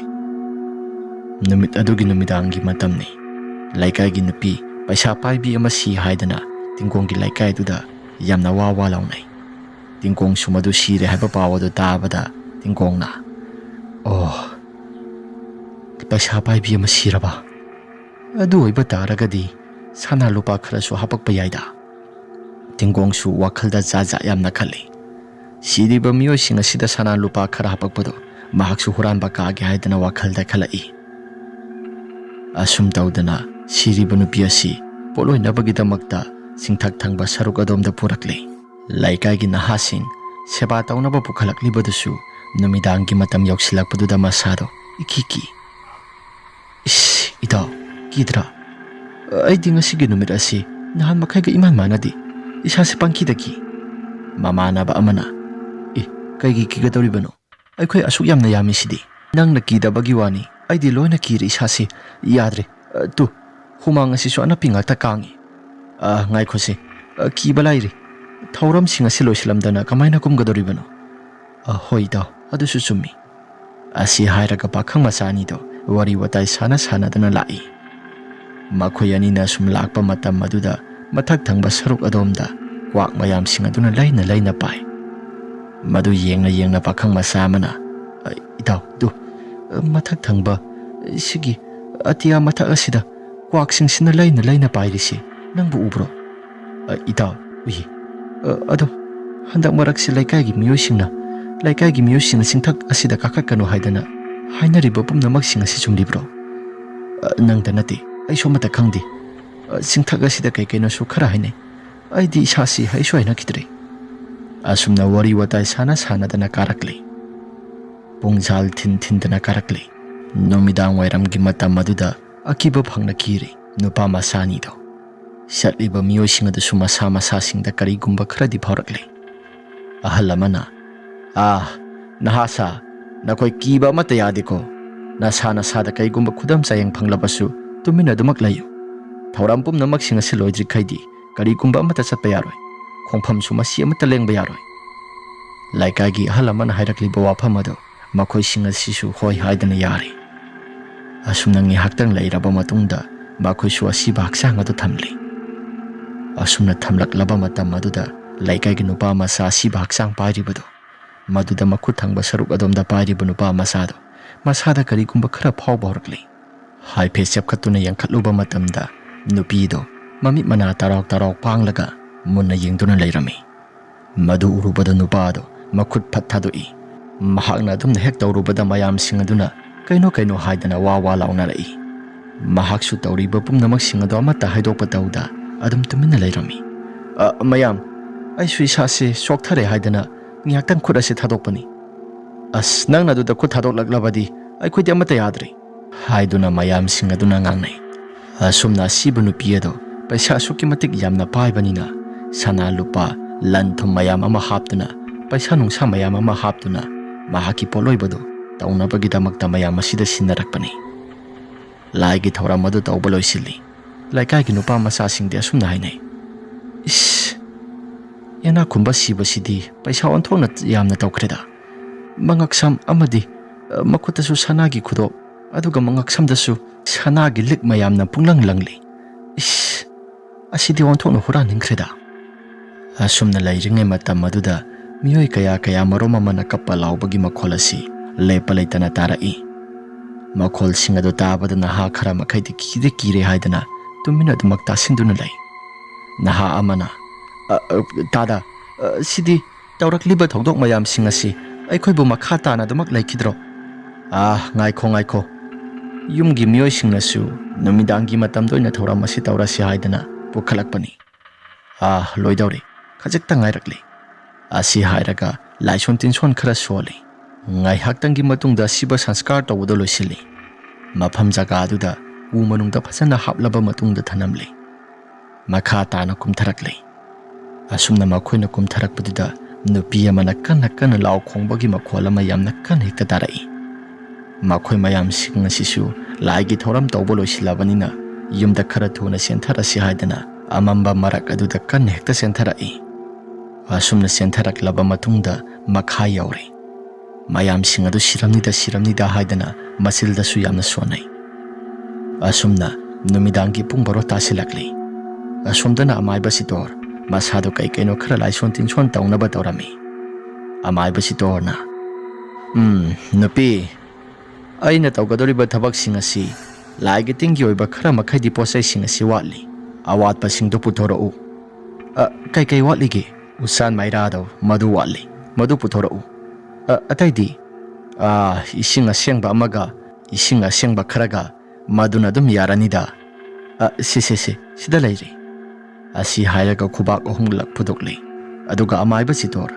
ꯃꯆꯤꯜꯗ ꯃꯨꯔꯨꯝ ꯁꯣꯟꯕ ꯍꯧꯔꯛꯂꯤ ꯑꯁꯣꯝꯗꯅ ꯇꯤꯡꯒꯣ ꯃꯍꯥꯛꯁꯨ ꯃꯆꯤꯜꯗ ꯈꯔ ꯃꯨꯔꯨꯝ ꯁꯣꯟꯗꯨꯅ ꯆꯤꯡꯊꯛ ꯊꯪꯕ ꯁꯔꯨꯛ ꯑꯗꯣꯝꯗ ꯉꯁꯥꯏ ꯁꯪꯁꯀꯥꯔ ꯇꯧꯕꯒꯤ ꯄꯨꯈꯠꯈꯤꯕ ꯅꯨꯄꯤ ꯑꯗꯨꯒꯤ ꯊꯋꯥꯏ ꯑꯗꯨ ꯆꯤꯡꯊꯣꯛꯀꯦ ꯍꯥꯏꯗꯅ ꯈꯜꯂꯛꯂꯤ ꯅꯨꯄꯤ ꯑꯁꯤ ꯂꯩꯀꯥꯏꯁꯤꯗ ꯈ꯭ꯋꯥꯏꯗꯒꯤ ꯄꯩꯁꯥ ꯌꯥꯝꯅ ꯄꯥꯏꯕ ꯏꯃꯨꯡ ꯑꯃꯈꯛꯅꯤ ꯃꯃꯤꯡꯅ ꯊꯥꯔꯣ ꯀꯧꯏ ꯊꯥꯔꯣꯒꯤ ꯊꯋꯥꯏ ꯃꯤꯔꯦꯜꯁꯤꯡ ꯑꯁꯤ ꯀꯥꯎꯅꯕ ꯍꯥꯏꯗꯅ ꯃꯍꯥꯛꯁꯨ ꯃꯆꯤꯜꯗ ꯃꯨꯔꯨꯝ ꯁꯣꯟꯕ ꯍꯧꯔꯛꯂꯤ ꯑꯁꯨꯝꯅ ꯁꯣꯟꯕ ꯍꯧꯔꯛꯂꯕ ꯀꯥꯟ ꯑꯗꯨꯗ ꯊꯥꯔꯣꯒꯤ ꯊꯋꯥꯏ ꯃꯤꯔꯦꯜꯁꯤꯡ ꯑꯁꯤ ꯂꯥꯛꯀꯦ ꯍꯥꯏꯗꯅ ꯇꯧꯔꯛꯂꯕ ꯃꯇꯝꯅꯤ ꯆꯥꯎꯔꯦꯜ ꯂꯩꯀꯥꯏꯁꯤꯗ ꯄꯣꯠꯆꯩ ꯍꯨꯔꯥꯟꯕꯗ ꯈ꯭ꯋꯥꯏꯗꯒꯤ ꯃꯀꯣꯛ ꯑꯣꯏꯔꯤꯕ ꯃꯤꯁꯛ ꯑꯃꯅꯤ ꯆꯥꯎꯔꯦꯜꯅ ꯉꯁꯥꯏ ꯊꯥꯔꯣ ꯁꯤꯈꯤꯕꯒꯤ ꯄꯣꯠꯂꯣꯏꯈꯤꯕ ꯖꯒꯥꯗꯨꯗ ꯃꯍꯥꯛꯁꯤ ꯃꯁꯥꯗꯨ ꯏꯐꯤꯡꯅ ꯂꯥꯛꯏ ꯆꯤꯡꯊꯛ ꯑꯗꯨꯗ ꯑꯀꯤꯕ ꯑꯃꯠꯇ ꯌꯥꯎꯗꯅ ꯃꯍꯥꯛꯀꯤ ꯃꯁꯥꯗꯣ ꯑꯗꯨꯃꯛ ꯂꯥꯛꯄꯅꯤ ꯆꯥꯎꯔꯦꯜꯅ ꯀꯗꯥꯏꯗꯅ ꯑꯥꯗ ꯂꯩꯔꯤ ꯑꯩꯅ ꯑꯁꯨꯛ ꯌꯥꯝꯅ ꯋꯥꯅ ꯊꯤꯔꯨꯔꯤꯕꯁꯤ ꯑꯥꯗ ꯂꯩꯔꯤ ꯍꯥꯏꯗꯅ ꯃꯈꯨꯠꯇꯁꯨ ꯎꯆꯥꯟ ꯃꯩꯔꯥ ꯑꯃ ꯄꯥꯏꯗꯨꯅ ꯀꯥꯈꯠꯂꯛꯏ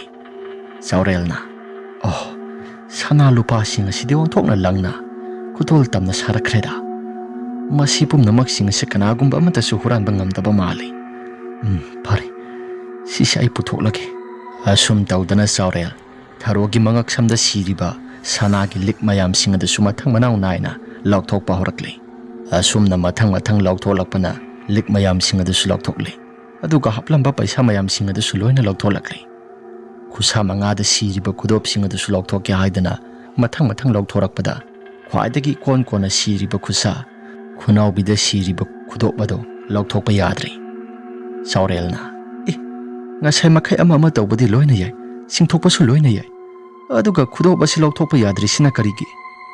ꯑꯁꯤ ꯍꯥꯏꯔꯒ ꯐꯅ ꯀꯟꯅ ꯍꯣꯠꯅꯩ, ꯈꯨꯗꯣꯞ ꯑꯁꯤ ꯂꯧꯊꯣꯛꯅꯕ ꯍꯣꯠꯅꯩ, ꯑꯗꯨꯕꯨ ꯑꯃꯠꯇ ꯌꯥꯈꯤꯗ꯭ꯔꯤ꯫ ꯑꯁ, ꯑꯩꯕꯨ ꯈꯨꯠꯇꯁꯨ ꯊꯥꯡ ꯑꯃꯠꯇ ꯄꯥꯏꯔꯛꯇꯕ, ꯑꯗꯨꯒ ꯈꯨꯗꯣꯞ ꯑꯁꯤ ꯂꯧꯊꯣꯛꯄ ꯌꯥꯗ꯭ꯔꯤꯕꯁꯤꯅ ꯀꯔꯤꯒꯤ? ꯂꯧꯊꯣꯛꯐꯝꯗꯤ ꯌꯥꯐꯝ ꯊꯣꯛꯄꯅꯤꯗ, ꯑꯗꯨꯒ ꯑꯃꯠꯇ ꯌꯥꯗꯦ꯫ ꯑꯁꯨꯝꯅ ꯂꯩꯔꯤꯉꯩ ꯈꯨꯗꯣꯞ ꯑꯗꯨ ꯂꯧꯊꯣꯛꯀꯦ ꯍꯥꯏꯗꯅ ꯌꯥꯝꯅ ꯀꯟꯅ ꯃꯨꯛꯇꯨꯅ ꯂꯩꯔꯤꯉꯩ ꯑꯁꯣꯝꯗꯅ ꯑꯃꯥꯏꯕ ꯇꯤꯡꯒꯣꯡꯅ ꯊꯥꯔꯣꯒꯤ ꯊꯋꯥꯏ ꯑꯁꯤ ꯆꯤꯡꯊꯣꯛꯂꯛꯄ ꯃꯇꯝꯅꯤ꯫ ꯍꯛꯆꯥꯡ ꯑꯁꯤꯗ ꯀꯅꯥꯅꯣ ꯅꯨꯄꯥ ꯑꯃꯅ ꯄꯥꯏꯕꯒꯨꯝ ꯁꯣꯛꯄꯒꯨꯝ ꯇꯧꯏꯗ, ꯀꯅꯥ ꯑꯣꯏꯔꯤꯒꯕ?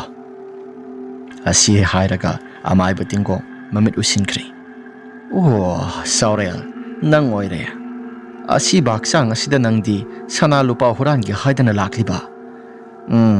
ꯑꯩꯅ ꯇꯧꯔꯤꯕ ꯊꯕꯛ ꯑꯁꯤꯗ ꯅꯪꯅ ꯇꯧꯔꯤꯕ ꯊꯕꯛ ꯑꯗꯨꯅ ꯌꯦꯠꯁꯤꯟꯕ ꯍꯥꯏꯕꯗꯨ ꯊꯣꯛꯂꯤ, ꯑꯗꯨꯅ ꯅꯪ ꯎꯄꯥꯏ ꯑꯃꯠꯇ ꯂꯩꯔꯣꯏꯗ꯭ꯔꯤ꯫ ꯃꯇꯝꯅꯅꯤ, ꯅꯪ ꯀꯟꯕ ꯉꯝꯃꯣꯏꯗ꯭ꯔꯤ꯫ ꯅꯪ ꯃꯐꯝ ꯖꯒꯥꯁꯤꯗ ꯁꯣꯔ ꯊꯥꯗꯠꯄ ꯇꯥꯔꯦ꯫ ꯑꯩꯅ ꯇꯧꯒꯦ ꯈꯜꯂꯤꯕ ꯊꯕꯛ ꯑꯁꯤꯗ ꯅꯪꯅ ꯌꯦꯜꯂꯛꯂꯕꯅꯤꯅ ꯅꯪ ꯎꯄꯥꯏ ꯑꯃꯠꯇ ꯂꯩꯇꯦ꯫ ꯑꯁꯤ ꯍꯥꯏꯔꯒ ꯂꯥꯏꯁꯣꯟ ꯇꯤꯟꯁꯣꯟ ꯈꯔ ꯁꯣꯟꯕ ꯍꯧꯔꯛꯂꯤ ꯇꯤꯡꯒꯣꯡꯁꯨ꯫ ꯑꯁꯨꯝꯅ ꯂꯩꯔꯤꯉꯩ ꯃꯇꯝ ꯑꯗꯨꯗ ꯀꯅꯥꯒꯨꯝꯕ ꯃꯤꯁꯛ ꯑꯃꯅ ꯈꯧꯔꯤ ꯆꯔꯝ ꯑꯗꯨꯗ ꯇꯥꯞ ꯂꯥꯎꯅ ꯄꯥꯏꯔꯛꯂꯤ꯫ ꯁꯥꯎꯔꯦꯜ ꯃꯁꯥꯗꯣ ꯁꯣꯔ ꯐꯨꯡꯒꯠꯄꯒꯨꯝꯅ ꯏꯌꯥ ꯇꯧꯔꯛꯏ꯫ ꯁꯥꯎꯔꯦꯜꯅ ꯍꯪꯒꯠꯅ ꯌꯦꯡꯂꯨꯕ ꯃꯇꯝꯗ ꯃꯈꯥꯗꯨꯗ ꯇꯤꯡꯊ꯭ꯔꯝ ꯇꯥꯗꯨꯅ ꯂꯩꯔꯤꯕ ꯑꯁꯤꯕ ꯍꯛꯆꯥꯡ, ꯊꯥꯔꯣꯒꯤ ꯑꯁꯤꯕ ꯍꯛꯆꯥꯡ ꯑꯗꯨꯅ ꯃꯍꯥꯛꯀꯤ ꯃꯉꯛꯁꯝ ꯑꯗꯨꯗ ꯃꯃꯤꯠ ꯃꯅꯥ ꯁꯦꯖꯦꯠ ꯎꯁꯤꯟꯗꯨꯅ ꯇꯥꯞ ꯂꯥꯎꯅ ꯄꯥꯏꯔꯛꯄꯅꯤ꯫ ꯁꯥꯎꯔꯦꯜ ꯅꯥꯟꯊꯣꯛꯅꯕ ꯌꯥꯝꯅ ꯀꯟꯅ ꯍꯣꯠꯅꯩ, ꯑꯗꯨꯕꯨ ꯃꯍꯥꯛꯀꯤ ꯃꯁꯥꯁꯤ ꯅꯥꯟꯊꯣꯛꯄꯁꯨ ꯄꯥꯛꯅ ꯉꯝꯗꯦ꯫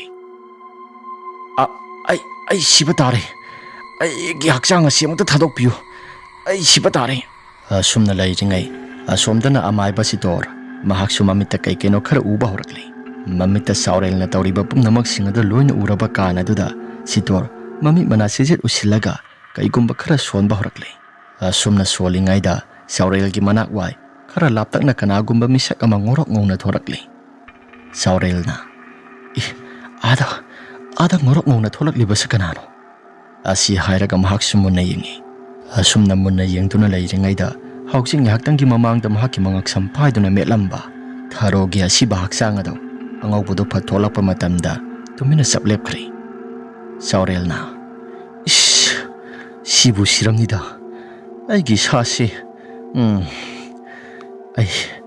ꯑꯩꯅ ꯂꯧꯊꯣꯛꯂꯕ ꯁꯅꯥ ꯂꯨꯄꯥ ꯈꯔ ꯈꯛꯇꯪꯁꯤ ꯑꯣꯏꯅ ꯄꯨꯊꯔꯒꯦ꯫ ꯃꯐꯝ ꯖꯒꯥꯁꯤꯗ ꯀꯨꯏꯅ ꯄꯟꯊꯗꯨꯅ ꯂꯩꯔꯕꯗꯤ ꯑꯩ ꯊꯋꯥꯏ ꯐꯥꯎꯕ ꯃꯥꯡꯕ ꯌꯥꯅ ꯂꯩ, ꯑꯩ ꯈꯔ ꯊꯨꯅ ꯀꯨꯝꯊꯔꯒꯦ꯫ ꯑꯁꯤ ꯍꯥꯏꯔꯒ ꯁꯥꯎꯔꯦꯜ ꯃꯐꯝ ꯑꯁꯤꯗꯒꯤ ꯈꯔ ꯊꯨꯅ ꯊꯥꯗꯣꯛꯇꯨꯅ ꯑꯗꯨꯃꯛ ꯆꯠꯈ꯭ꯔꯦ꯫ ꯆꯤꯡꯈꯣꯡ ꯑꯁꯤꯗ ꯍꯦꯛ ꯀꯨꯝꯊꯈꯤꯕ ꯀꯥꯟ ꯑꯗꯨꯗ ꯁꯥꯎꯔꯦꯜꯒꯤ ꯇꯨꯡꯊꯪꯕ ꯁꯔꯨꯛ ꯑꯁꯤꯗ ꯀꯅꯥꯒꯨꯝꯕ ꯃꯤꯑꯣꯏ ꯈꯔ ꯏꯟꯅꯔꯛꯄꯒꯨꯝꯅ ꯇꯧꯔꯛꯏ꯫ ꯍꯟꯅ ꯐꯥꯎꯕ ꯌꯦꯡꯕ ꯇꯧꯗ ꯁꯥꯎꯔꯦꯜ ꯑꯗꯨꯃꯛ ꯃꯌꯨꯝ ꯌꯧꯈ꯭ꯔꯦ꯫ ꯑꯁꯣꯝꯗꯅ ꯑꯃꯥꯏꯕ ꯁꯤꯇꯣꯔ, ꯑꯩꯗꯤ ꯅꯍꯥꯟ ꯃꯈꯩ ꯈꯪꯕꯨ ꯈꯪꯂꯨꯗꯦ, ꯐꯠꯇꯕ ꯊꯕꯛ ꯇꯧꯔꯤꯕ ꯄꯨꯝꯅꯃꯛꯁꯤꯡ ꯑꯁꯤꯗꯤ ꯑꯃꯥꯏꯕ ꯇꯤꯡꯒꯣꯡ ꯅꯪꯅ ꯑꯣꯏꯔꯦ꯫ ꯂꯩꯀꯥꯏꯁꯤ ꯃꯍꯥꯛꯅ ꯎꯐꯨꯜ ꯁꯥꯅ ꯅꯩꯈꯥꯏꯒꯗꯧꯔꯤꯅ, ꯁꯤꯗꯤ ꯀꯃꯥꯏꯅ ꯇꯧꯅꯤ? ꯑꯩꯅ ꯍꯩꯖꯔꯤꯕ ꯃꯍꯩ ꯃꯌꯥꯝꯁꯤꯡ ꯑꯁꯤ ꯃꯁꯤ ꯁꯤꯖꯤꯟꯅꯗꯨꯅ ꯑꯃꯨꯛꯇꯪꯗꯤ ꯀꯟꯗꯕ ꯌꯥꯗ꯭ꯔꯦ ꯈꯨꯜ ꯂꯩꯀꯥꯏꯒꯤ ꯃꯤꯑꯣꯏꯁꯤꯡ ꯑꯁꯤ, ꯅꯠꯇ꯭ꯔꯒꯗꯤ ꯑꯋꯥꯐꯝꯗ ꯃꯌꯥꯝ ꯑꯃ ꯇꯥꯒꯗꯧꯔꯤ꯫ ꯑꯁꯣꯝꯗꯅ ꯑꯃꯥꯏꯕ ꯇꯤꯡꯒꯣꯡ, ꯑꯩꯅ ꯇꯧꯒꯦ ꯈꯜꯂꯤꯕ ꯊꯕꯛ ꯃꯌꯥꯝꯁꯤꯡ ꯑꯁꯤꯗ ꯌꯦꯠꯄ ꯄꯤꯔꯛꯂꯤꯕ ꯑꯌꯦꯠꯄ ꯃꯌꯥꯝ ꯑꯃ ꯊꯝꯂꯤꯕꯁꯤ ꯀꯅꯥꯅꯣ? ꯑꯩ ꯑꯃꯨꯛꯇꯪ ꯌꯦꯡꯒꯦ꯫ ꯑꯁꯤ ꯍꯥꯏꯔꯒ ꯃꯃꯤꯠ ꯎꯏꯁꯤꯟꯗꯨꯅ ꯙ꯭ꯌꯥꯟ ꯇꯧꯈ꯭ꯔꯦ꯫ ꯑꯗꯨꯕꯨ ꯑꯁꯣꯝꯗꯅ ꯑꯃꯥꯏꯕ ꯇꯤꯡꯒꯣꯡꯅ ꯀꯩꯅꯣ ꯈꯔ ꯌꯦꯡꯉꯛꯀꯅꯤ ꯍꯥꯏꯕꯗꯣ ꯈꯪꯈ꯭ꯔꯕ ꯃꯇꯨꯡꯗ ꯑꯃꯥꯏꯕ ꯁꯤꯇꯣꯔ ꯐꯤꯖꯪ ꯇꯔꯦꯠꯅ ꯈꯟꯖꯤꯟꯗꯨꯅ ꯃꯁꯥꯗꯨ ꯂꯣꯠꯇꯨꯅ ꯂꯩ꯫ ꯑꯃꯥꯏꯕ ꯁꯤꯇꯣꯔꯅ ꯂꯣꯠꯄꯗꯨꯗ ꯇꯤꯡꯒꯣꯡꯁꯨ ꯑꯃꯠꯇ ꯈꯪꯈꯤꯗ꯭ꯔꯦ꯫ ꯑꯃꯥꯏꯕ ꯇꯤꯡꯒꯣꯡꯅ, ꯅꯨꯄꯥ ꯊꯣꯛꯅꯁꯨ ꯂꯥꯏ ꯁꯥꯟꯅꯕ ꯉꯝꯗꯕ ꯃꯁꯛ ꯃꯁꯥꯁꯤꯁꯨ ꯈꯪꯗꯅꯕ ꯂꯣꯠꯂꯤꯕ? ꯅꯪ ꯉꯁꯤꯒꯤꯗꯤ ꯉꯁꯤ ꯑꯣꯏꯔꯦ, ꯍꯌꯦꯡꯗꯒꯤ ꯑꯃꯨꯛ ꯅꯪꯒꯤ ꯅꯁꯛ ꯑꯁꯤ ꯀꯅꯥꯅꯣ ꯈꯪꯗꯅꯗꯤ ꯇꯣꯛꯂꯔꯣꯏ꯫ ꯀꯅꯥꯅꯣ ꯁꯤꯕꯨ?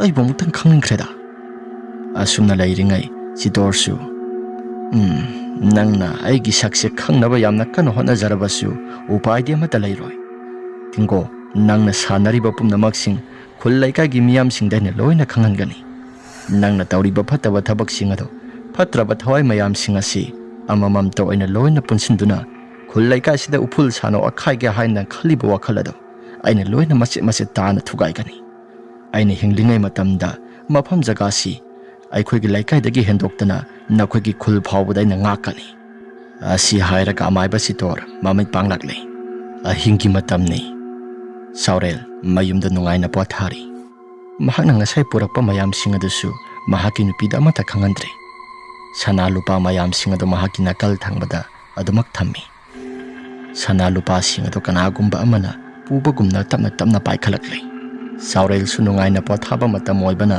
ꯀꯔꯤꯒꯨꯝꯕ ꯑꯃꯠꯇ ꯈꯪꯗꯦ ꯁꯥꯎꯔꯦꯜꯅ ꯑꯗꯨꯝ ꯅꯤꯡꯉꯥꯏꯗꯅ ꯇꯨꯝꯂꯤ ꯑꯁꯨꯝꯅ ꯂꯩꯔꯤꯉꯩꯗ ꯌꯨꯝ ꯑꯗꯨꯒꯤ ꯑꯀꯣꯏꯕꯗ ꯀꯅꯥꯒꯨꯝꯕ ꯅꯨꯄꯤ ꯑꯃꯅ ꯀꯞꯄ ꯂꯥꯎꯕ ꯇꯧꯕ ꯃꯈꯣꯜ ꯇꯥꯔꯛꯂꯤ ꯁꯥꯎꯔꯦꯜꯁꯨ ꯃꯪꯑꯣꯏ ꯍꯥꯋꯣꯏ ꯃꯁꯥꯗ ꯃꯤꯀꯞ ꯊꯣꯔꯛꯂꯤ ꯑꯗꯨꯒ ꯃꯁꯥꯗ ꯑꯁꯨꯝꯅ ꯈꯜꯂꯤ ꯑꯍꯤꯡꯒꯤ ꯃꯇꯝ ꯑꯁꯤꯗ ꯀꯅꯥꯅꯣ ꯀꯞꯄ ꯂꯥꯎꯕ ꯇꯧꯗꯨꯅ ꯃꯈꯣꯜ ꯈꯔ ꯇꯥꯔꯛꯂꯤꯕꯁꯤ ꯑꯩꯕꯨ ꯑꯃꯨꯛꯇꯪ ꯃꯄꯥꯜ ꯊꯣꯛꯂꯒ ꯌꯦꯡꯉꯨꯁꯤꯔꯥ ꯌꯦꯡꯉꯔꯣꯏꯒꯦꯗ ꯀꯅꯥꯅꯣ ꯑꯁꯤꯕꯨ ꯑꯩꯒꯤ ꯅꯨꯄꯤꯗꯤ ꯑꯗꯨꯃꯛ ꯇꯨꯝꯊꯔꯤ ꯑꯗꯨꯒ ꯑꯩꯒꯤ ꯅꯥꯀꯣꯡ ꯑꯁꯤꯅ ꯇꯥꯔꯛꯂꯤꯕ ꯃꯌꯥꯝꯁꯤꯡ ꯑꯁꯤꯅ ꯀꯔꯤ ꯑꯁꯤ ꯍꯥꯏꯔꯒ ꯁꯥꯎꯔꯦꯜ ꯃꯍꯥꯛꯀꯤ ꯅꯥꯀꯣꯡꯗ ꯇꯥꯔꯛꯂꯤꯕ ꯄꯨꯝꯅꯃꯛꯁꯤꯡ ꯑꯗꯨ ꯀꯔꯤꯅꯣ ꯍꯥꯏꯗꯅ ꯃꯁꯥꯗ ꯖꯥꯠ ꯌꯥꯝꯅ ꯈꯜꯂꯤ ꯁꯥꯎꯔꯦꯜꯅ ꯁꯤꯕꯨ ꯑꯩꯅ ꯉꯁꯥꯏ ꯍꯨꯔꯥꯜꯂꯛꯄ ꯃꯌꯥꯝꯁꯤꯡ ꯑꯁꯤ ꯁꯤꯅ ꯃꯔꯝ ꯑꯣꯏꯗꯨꯅ ꯃꯈꯣꯜ ꯃꯌꯥꯝꯁꯤꯡ ꯑꯁꯤ ꯇꯥꯔꯛꯂꯤꯕ꯭ꯔꯥ ꯑꯃꯨꯛꯁꯨ ꯃꯥꯜꯂꯤ ꯑꯗꯨꯒ ꯑꯃꯨꯛꯁꯨ ꯃꯥꯟꯗꯦ ꯀꯔꯤꯅꯣ ꯁꯤꯕꯨ ꯑꯁꯤ ꯍꯥꯏꯔꯒ ꯁꯥꯎꯔꯦꯜ ꯃꯍꯥꯛꯀꯤ ꯅꯥꯀꯜ ꯊꯪꯕꯗ ꯊꯝꯂꯤꯕ ꯁꯅꯥ ꯂꯨꯄꯥ ꯃꯌꯥꯝꯁꯤꯡ ꯑꯗꯨꯗ ꯌꯦꯡꯉꯤ ꯑꯁꯨꯝꯅ ꯍꯦꯛ ꯌꯦꯡꯉꯨꯕꯗ musim muraba misak amada sana lupa mayam singa do sijinduna maya kiki launa khigatuna saurel da inglai madu uruba matamda saurel masado kamprek khangduna yamna khana lawi adumna lawrubaduda mahaki nupidu sumi kap thorakli kedawragi natina sado kedawragi saurel kutombi thilli kedawragi kanagumba amata lesu leitana as aigi wakhal no eraba male hauching ngaktangi mamangda sida ai sumitta kai keno khara urai as jaja yamna khanjilaba male si nungaina potharo si hoi pothaba bodi pothaga doriba aduda hauji aigi mitta ukibadu as yare si adum pothana ba tawbiro asi hairaga nongalakpa ngaire nongalaklaba matam aduda tabra ai thangnaba laikai da ngakhtang chaloge kedoba sakadoribano thabak ama lai amukta chaloge hairaga saurel amaiba sitorgi manak tamna lai sitorgi yumado laklaba kana duda saurelna khura aise khura bu thijarakli nang laibra lao haidana kakhalakle mangkol tamna saurelna oja ngarang asimita kekenu yamna ui madugi sumathakta singthak thangba maike somda aisu imita uhaidaba mayama ui aigi khori saram sida su kanagumba amana me khalai melibadu su atai kanagumba amata nati sire haiduna langthok thanamlaba tharoni chitorna noigi khulla sida pattaba thodok thoningdaba thodok khara thokadaba laire nakhoi gi khulla si yengthiba mi ama lai asina khulla si mangnaba taknaba masagi khulla si tawgadori oza misaga do kanano misaga si aina ngarang yengba matamda nangnadi thajagadra thajaroidra haibadudi khangdre nakhoi gi laikai da laijiba amai batingong asini oza mataw karamna mahakti amai batingong hairibasi mamang thaki matamdagi hauraga masagi ta khanba maiba amakakni ai ngondagi hana mahakna maiba si tamduna sakrabani adubu afaba thabak tawgadra hairaga fattaba thabak singa si mahakna makha tana dumak tawraba male laikai sigi mangpham manak lairiba haibadi singthak thangba saruga si mangoina lairabanina mahakna sananingba mongda adumak leptana sanai laikai gi mina somata khangdi ngarang nangna thingnariba mayam singado mahakna sanaba ngaktani aduga mana ngarang nangina thawai do aina kanbani ngorok ngoba misak ama tholakliba sing adu bu kolibi sorni sing adu bu koliba ima ayang laimani mahakna matam pumnamakta sanariba pumnamak singasi ayang laima imana thingba pirakani haidana mahakna loina lai singasi thamairakani aduna ima ayang laimana sing koliba madugi saruk matek tumadi mahakna phajelduna thambani thamaiduna thamlaba matungda mahakna sanariba lai mayam sing asi mathang manau naina sanarakpani oza matam kuina sangna tawrakle hairibasi kyam kuiraba wari no sibu matam ase kharadi kuirakle ado khangdri haujikti aina su nakhoigi sing asi ngak sienaba aisu kai kaino khara makhaidi khalli oza adudi mataw karamna tawgani nakhoigi sing asi sidai sidami asiba mayam amu hundoklibasi aikhoigi laikai si sodumak tawri aduna phataba mayam sing asi phataba miyoi hakchang haibadi asiba hakchang ase hundoktana bagidamakta laikai da mang saraga poloiba natragadi masi losinba ngamloi oza adudi aisu ozana kai kaino khara tawbiro laikai gi miyoi singda aisu paw loina senthok saruragi hoi madumak tawrasi haidana laigi tingi khara khoramba loisilaba matungda saurel sumayumda hankre thokliba thodok sing asi khara matek paw loina sengkhibana laikai gi miyoi singsu loina khangba haibado irakle amai batingo tawriba pumnamak sing asi laikai gi miyoi singna khangle haidana mahaksu numidang wairam gi matamda singthak thangba saruk adomda sengkhatkre mahaksu singthak aduda lotli atopa jagada lotkidi haidi mathak thangba saruk singthak aduda damak lotli mahaksu maduna phagani haidana lotpani ya aina sanariba mayam sing asi nangna loina khanglaba adoi bataradi nangsu aina hatpa taredana sitor nang asi hairaga tingkong sumasilda yamna kana swali asomdana laikai gi miyoi khara lakli thangnaba laikai gi sitor gi manakta lakpani sitor gi manakta laklaba kana duda sitorna mayam ai gi mafam jaga sida lakpi babu kari thabak aruba gal lairage ibungo na muktang di akhoi gi tawriba thabak mayam sing tholiba da sa sing asi ibungo na muktang yingbidraga di adri ai khusuna han makhidi kaya thoina amata khandi misi mina thokpaduda adum sumna tamnaribra haiduna khalubani adubu singthak thangba maike somse handak marakti tamnabana leiba ngamdri yum kaida sodum tamnaba yawi asigi thodok sing asi bungona muktang di phana ba muktang tawbiuba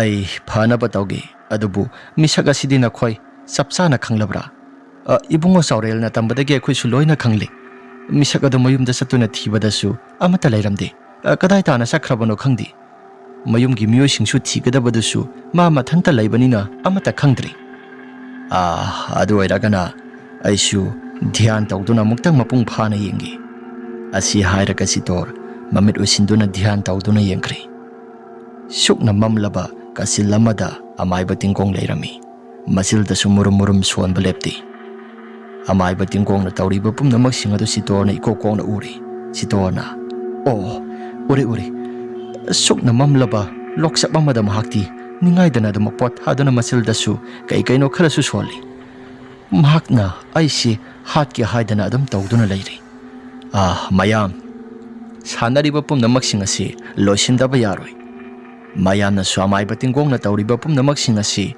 nakal amaromda nakhoi khara satlaga mahakpu koi thiro sing asigi loksak asauba amada leiri ai sumafam asida mahakna sanariba mayam sing asi loisinaba muktang kana hotnaraki asumna hairaba kanda thangnaba laikai gi singmai aduda miyoi khara kakhatkre asomdana maiba sidor lai khuram lakli khulgi lai thamai riba pumnamak sing asi su mahakna loina kokthok samthok piri adubu asomdana maiba tingong lai son tinson khara swalaga sitor gi manakta lai tharaknaba tawri saroi ngaroi mayam sing ado kauri fatraba thawai mayam sing na oliba saroi sing ado kauraba matungda amaiba sitor gi mayumda satlu haidana mahaksu tharakli ahingki matam aduda singkhong thangba maike somda laikai gi miyosing khul gi miyosing adu sumarang makhutta mainam amamam paiduna kakhannarai madu ubada amaiba tingongna sidi ai gi maikai tamna lakadorena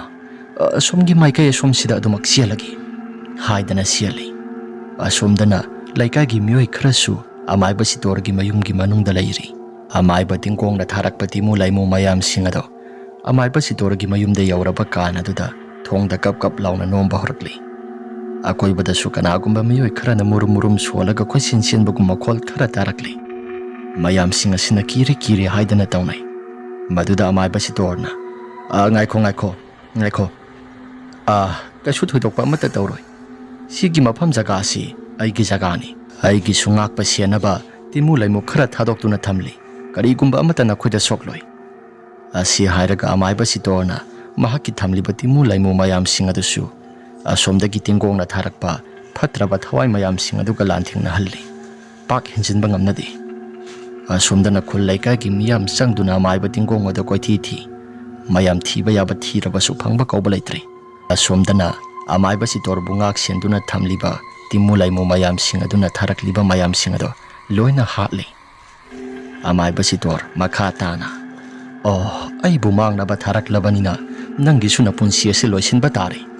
Ai jiba panba si amata haning dabani. Adu butangai phadana khulgi khunja singa se kanna bagidamakta nang butangai phadana hataba yadri. Asi hairaga amaiba si tor mamit chejan usinkri. Makuta su kai kaino khara swalaba matungda masa pumba nan thari. Sing aduda lairiba ayang laima ima pumahakna kauraba matungda ayang laima imado tingkong na kochen senduna lairiba jaga adu phawda tanarakli. Tingkong na maikai pumnamakta igi sasi phanaba makhoi mayam changduna ikoi ko singkhredana aidi kamai tokdiba sidi. Asumna lairingai ngorok ngoba nupi ama makuta ta ama paiduna lakli. Tungthangba saruko sida suro ngorok ngogduna lai. Amaiba tingkong na kochen senduna lairibado nupi adu sumatung aduma inrai. Tasingba makti amaiba tingko karigumba amata khangba nati. Asum taudana nupi amagi khonjalda. Hai amaiba tingkong nangi numit ngasi masing surabani. Nangna laikai sida phattaba thabak mayam ama tauriba aduga aibusu thamaiduna thamliba nang aigi khutta pairakliba tasina nangi nabuk aduda thumba lenglagi. Asi hairaga ayang laima imana tingkonggi mabuk aduda paiduna lakliba ta aduna phoreng lengduna khudak aduda tingkong aduda langsilai. Tingkong su karigumba amata haiba nang haudri. Khudak aduda ta aduna lengduna mafam aduda adumak thawai mangkhri. Asomdana amaiba si tor mahak su lakli. Amaiba tingkong sire khanglaba maktada mayam sing aduda mahakna hairai.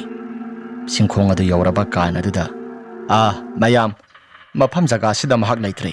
Asomgi akhoi thangba singmai sida mahak lotuna leiri. Adubu asiba haksang wena phanglani mahaki haksang asi. Mayam adu su thirusi haidana koi thirakli.